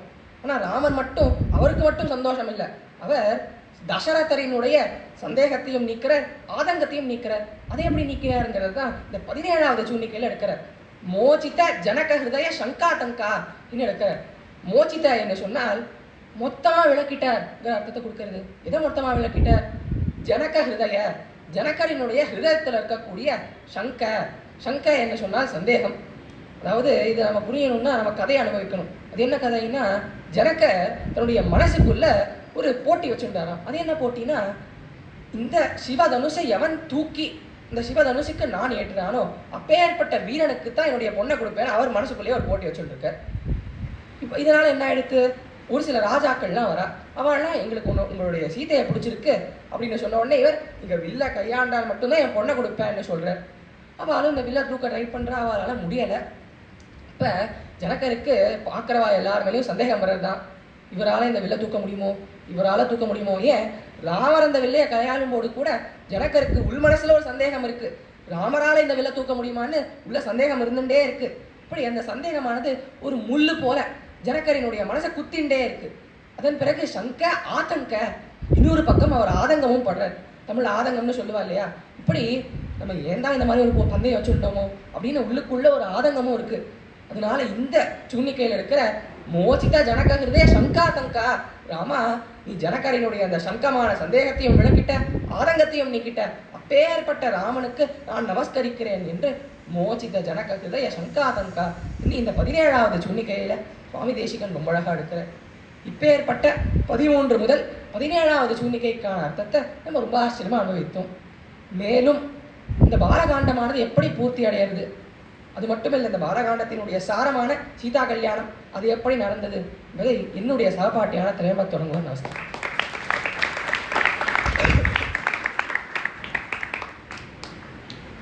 நமஸ்காரம். சுவாமி தேசிகன் அனுகிரகம் பண்ண ரகுவீர கத்தியத்தை பார்த்துட்டு வரோம். இப்போ கடைசி 3 சூர்ணிக்கைகளை பார்க்க போறோம். இப்போ பார்க்க போற சூர்ணிக்கையில சுவாமி தேசிகன் இதுவரைக்கும் வர்ணிச்சுட்டு வந்த சீதா கல்யாணத்தை சுருக்கமா பாணிகிரணத்தோட முடிச்சுக்கிறார். பரிஹிருத நிகில நரபதி வரண ஜனக துஹித்ர குஜதட்ட விஹரண சமுச்சித கரதலா. அதாவது இந்த சாரத்தை சொல்லிடுறேன், அதுக்கப்புறம் சூர்ணிக்கையை விஸ்தாரமா பார்க்கலாம். அத்தனை ராஜாக்களும் ஜனகட்ட வரா, வந்து சீதாதேவியை கல்யாணம் பண்ணிக்கிட்டு கேட்கறா. ஜனகர் இவ எல்லாருமே மறுத்துடுறார், வெளிப்படையா முடியாதுன்னு சொல்லாம இந்த சிவதனுசை காட்டி இந்த வில்ல வந்து யாரு வளைச்சு நாணயத்துறாலும் இவாளுக்கு தான் நான் சீதாதேவியை கொடுப்பேங்கிறார். என்ன ஜனகருக்கு தெரியும் இந்த வில்ல யாராலும் தூக்க கூட முடியாதுன்னு, அதுக்கப்புறம் தானே நாணயத்தை எல்லாமே. And true to his thought nobody could dare even lift that bow.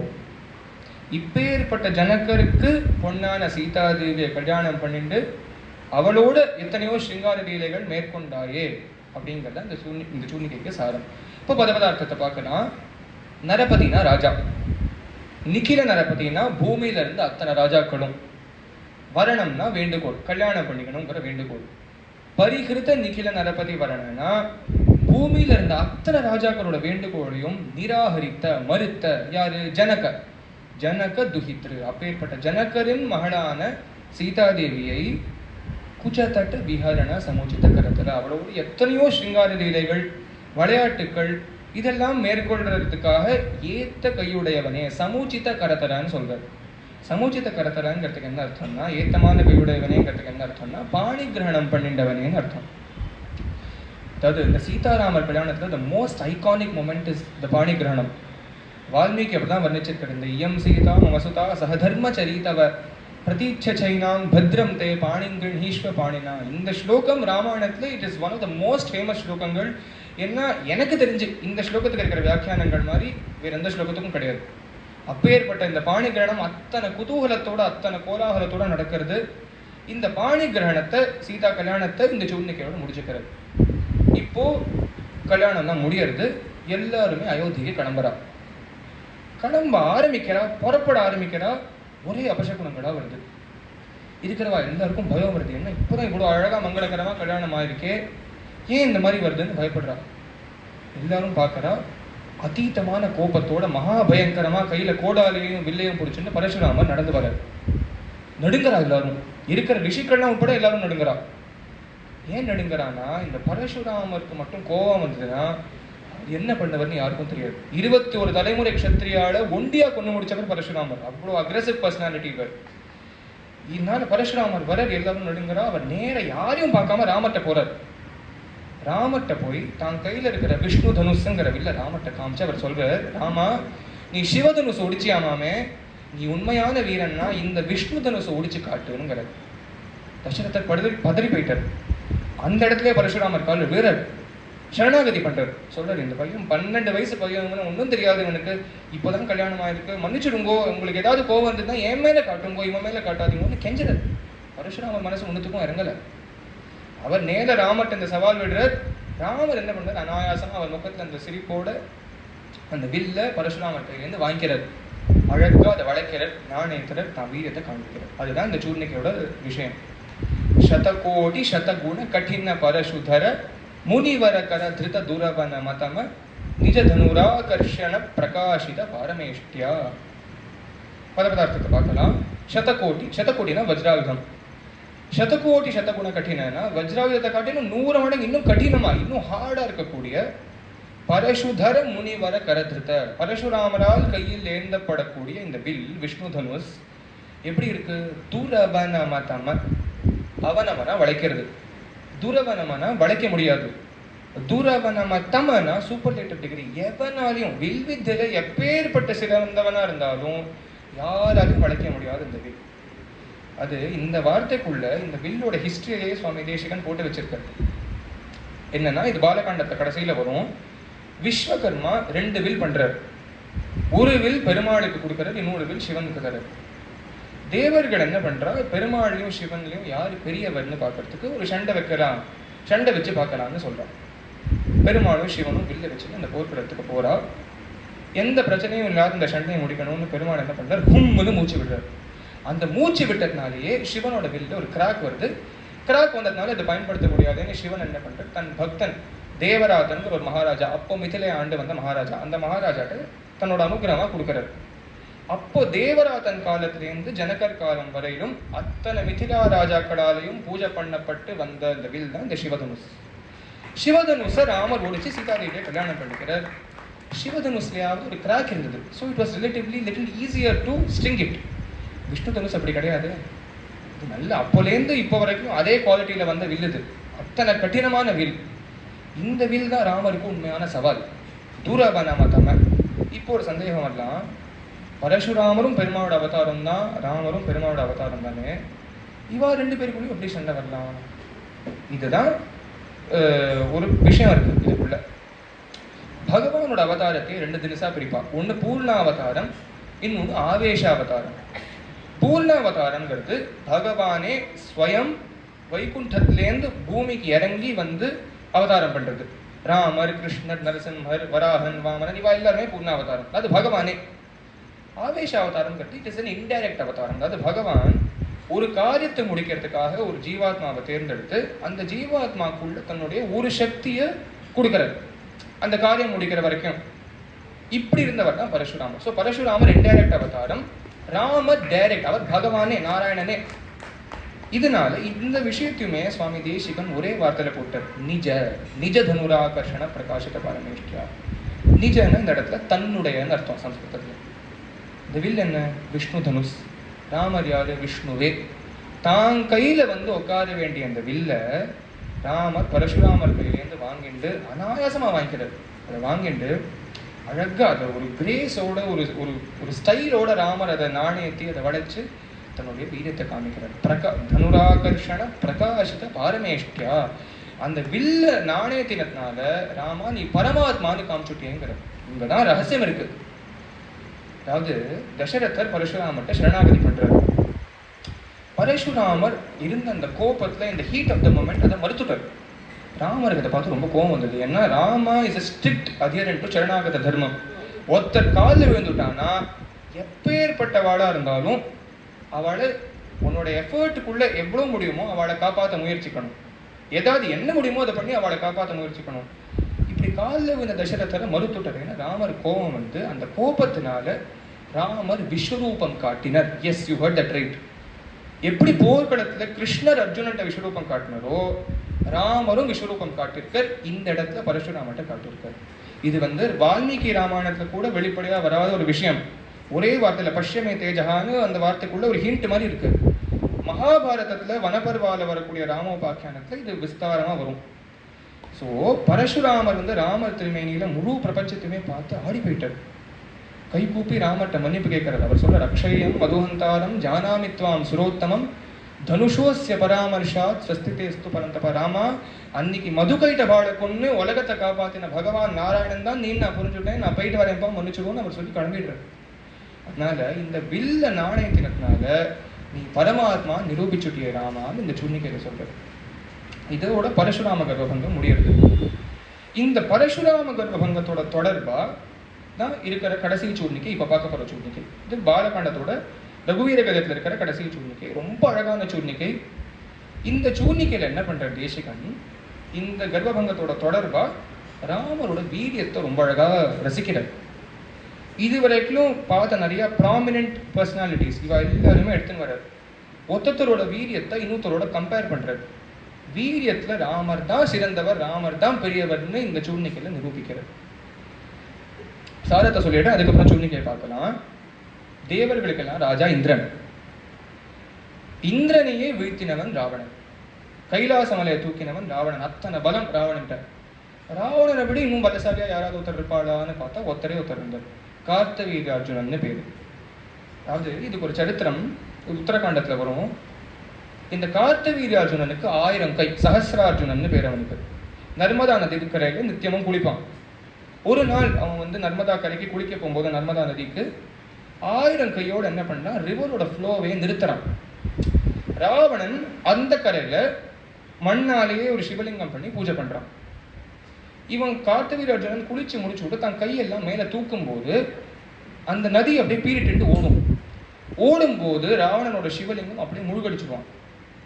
ராவணனுக்கு ஒரு நாள் பார்த்து ரொம்ப கோபம் கொடுத்து, என் சிவலிங்கம் நான் சிவ பூஜை பண்ணும்போது யாரா தடுக்க வருதுன்னு பார்த்து கார்த்தவீர்யார்ஜுனனோட சண்டைக்கு போறான். கார்த்தவீர்யார்ஜுனன் அவ்வளோ பெருசா இருக்கான். அவன் ராவணனை பூச்சி பிடிக்கிற மாதிரி பிடிச்சு தன்னுடைய ராஜதானியில கூட்டின்னு போய் he held ராவணா கேப்டிவ். அதுக்கப்புறம் புலஸ்தியர்ங்கிற மகரிஷி கெஞ்சினதுனால இவர் கார்த்தவீர்யார்ஜுனன் ராவணனை விடுறாரு. ஸோ தேவராஜன் இந்திரனை ஜெயிச்சவன் ராவணன், ராவணனை ஜெயிச்சவன் கார்த்தவீர்யார்ஜுனன். கார்த்தவீர்யார்ஜுனன் போல 21 தலைமுறை க்ஷத்ரியாளை கொன்னவர் பரசுராமர். அண்ட் பரசுராமரோட கர்வத்தை பங்கம் பண்ணவர் நம் ராமர். அதுதான் இந்த சூர்ணிக்கையோட விஷயம். இந்த சூர்ணிக்கையை சொல்றேன், ரொம்ப அழகான சூர்ணிக்கை, பெரிய சூர்ணிக்கை, டங் ட்விஸ்டிங்கான சூர்ணிக்கை. கிரதுஹர சிகதி கந்துக விஹிருத்யுன்முக ஜகதருந்துத ஜிதஹரி தந்தி தந்த தந்துர ದಶವದನ ದಮನ ಕುಶಲ ದಶಶತ ಭುಜಮುಖ ನೃಪತಿ ಕುಲರುಧಿರ ಜರ ಭರಿತ ಪ್ರತುತರ ತಟಾಕ ತರ್ಪಿತ ಪಿತೃಕ ಭೃಗುಪತಿ ಸುಗತಿ ವಿಹತಿಕರ ನಟಪರು ಡಿಶುಪರಿಗ. பதபதார்த்தத்தை பார்க்கலாம். கிரதுஹரனா சிவன், தக்ஷனோட யஜ்ஞத்தை பங்கம் பண்ண சிவன். கிரதுஹர சிகரினா சிவனோட மலை. சிவனோட மலை என்ன? கைலாசம். கிரதுஹர சிகரி கந்துக விஹிருத்யுன்முக. ராவணன் கைலாச மலை எப்படி தூக்கினானா, பந்து விளையாடுறத போல ஒரு பாலை வச்சுன்னு விளையாடுற மாதிரி அவ்வளோ எஃபர்ட்லெஸ்ஸாக தூக்கினானா. அவனுக்கு ஒரு ஸ்ட்ரெயினுமே கிடையாது, அத்தனை பலசாலி அவன். ஜகதருந்துத, உலகத்தையே துன்புறுத்தினவன் ராவணன். ராவணோ லோக ராவணா. ஜித்த ஹரி தந்தி தந்த தந்துர. இந்திரனை ஜெயிச்சவன் ராவணன். இந்திரனை லங்கையில சிறையாளியா வச்சிருந்தான். இந்திரனை சிறையாளியா வைக்கும்போது இந்திரனோட வாகனம் ஐராவதமும் ராவணனும் நிறைய சண்டை போடுவான். ஐராவதம் என்ன பண்ணுமா, சண்டம் போது தன்னுடைய பல்லால ராவணனோட மார்பை குத்திகிட்டே இருக்கும். ராவணனோட மார்பு எப்படி ஆச்சான், மேடு பள்ளுமாவா ஆயிடுத்தான், ஒரே காயமாயிடுச்சு. இந்த இந்திரனை ஜெயிச்சு ஐராவதத்தோட சண்டை போடும்போது மேடும் பள்ளுமா ஆன மார்பை கொண்டவன் ராவணன். இத்தனை பராக்கிரமம் ராவணன்ட்ட. ராவணனை வீழ்த்தினவன் யாரு? தசவதன தமன குஷல தசசத பூஜமுக. ராவணனை வீழ்த்தினவன் 1000 கை கொண்ட கார்த்தவீர்யார்ஜுனன். பார்த்த மாதிரி ದಶಶತ ಭುಜಮುಖ ನೃಪತಿ ಕುಲರುಧಿರ ಜರ ಭರಿತ ಪ್ರದುತರ ತಟಾಕ ತರ್ಪಿತ ಪಿತೃಕ ಭೃಗುಪತಿ. கார்த்தவீர்யார்ஜுனன் மட்டும் இல்ல, கார்த்தவீர்யார்ஜுனன் போல 21 தலைமுறை எத்தனையோ துஷ்ட ராஜாக்களை தான் அப்பாவை கொன்னதுக்கு பழியா ஒண்டியா முழு தேசமும் சஞ்சாரம் பண்ணி கொன்னவர் பரசுராமன்.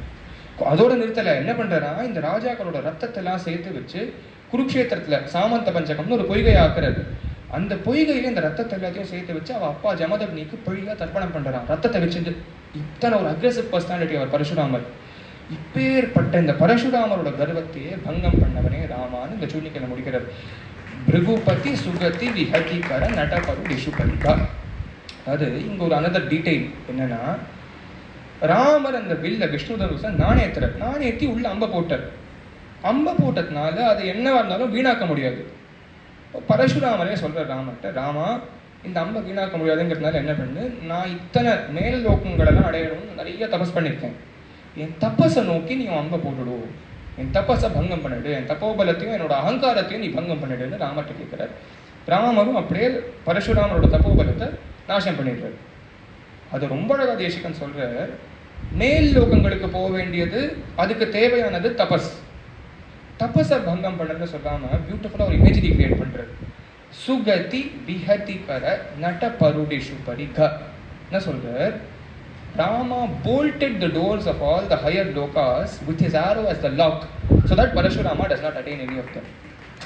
அத்தனை மேல் லோகங்களுக்கும் ராமர் வந்து பூட்டு போட்டார் தன்னோட அம்பை வச்சுட்டு. அதுதான் இங்க சொல்றாரு, சுகதி விஹதி கர நட பருடிஷு பரிக. ரொம்ப அழகா சொல்றார் தேசிகன் இங்க. இப்பேற்பட்ட மகாவீரன் ராமர். அதாவது இந்த கிரந்தமே பார்த்த மாதிரி மகாவீர வைபவம் தான், ரகுவீர கத்தியம் தான். வீரியத்தையே பிரதானமா வச்சுட்டு வீரியம் மூலமாக ராமரோட மற்ற அத்தனை குணங்களையும் லீலைகளையும் பார்க்கக்கூடிய கிரந்தம் இந்த கிரந்தம். That is the unique feature of ரகுவீர கத்தியம். இந்த மாதிரி சுவாமி தேசிகன் மட்டும் இல்லை, நம்ம அத்தனை மகான்கள் பாரத தேசத்துல இருந்த அத்தனை ஆச்சாரிய புருஷாஸ், அத்தனை மகாத்மாஸ், all of them have lived lives immersed in Rama and Rama gunas. ராம ரசம்னு சொல்லுவோம். இனிமையா இருக்கு. ராமஹா ரமயதி இது ராமஹா, மனத்துக்கு இனியான் தான் ராமர். இந்த ராம ரசத்தை சதாசிவ பிரமேந்திரால் ஒரே ஒரு சரணத்துல ரொம்ப அழகா சொல்றார். ஜனன மரண பய சோக விதூரம் சகல சாஸ்திர நிகமகமசாரம் பிபரே ராமரசம் ரசனே பிபரே ராமரசம் பிபரே ராமரசம். இப்படி இந்த ராமரசத்துல ஆழ்ந்து ராமரசத்தை முழுகி வாழ்ந்த வந்தவா தான் நம்ம அத்தனை ஆச்சாரியாஸ், முன்னோர்கள், ராஜாக்கள் அத்தனை பேரும். Rama is the heart that pumps blood to this country of Bharata. அப்பேற்பட்ட இந்த ராமநவமி, இந்த ராமநவமி உற்சவத்துக்கு இந்த நிகழ்ச்சிக்கு வந்தவா அத்தனை பேருக்கும் எங்கள் சிஷ்யாள் சார்பில் கிருத்தஜத்தையும் நமஸ்காரத்தையும் தெரிவிச்சுக்கிறேன். இந்த பாக்கியத்தை எங்களுக்கு தந்த கற்பகம் கார்டன் சத்சங்குக்கும் சரி, சுவாமி துஷ்யந்துக்கும் சரி, எங்களோட சார்பில் கிருத்தஜத்தையும் நமஸ்காரத்தையும் தெரிவித்து முடிச்சுக்கிறேன். நமஸ்காரம். விதார்த்திக சிம்ஹாய கல்யாண குணசாலினே ஸ்ரீமதே வெங்கடேஷாய வேதாந்த குரவே நமஹ.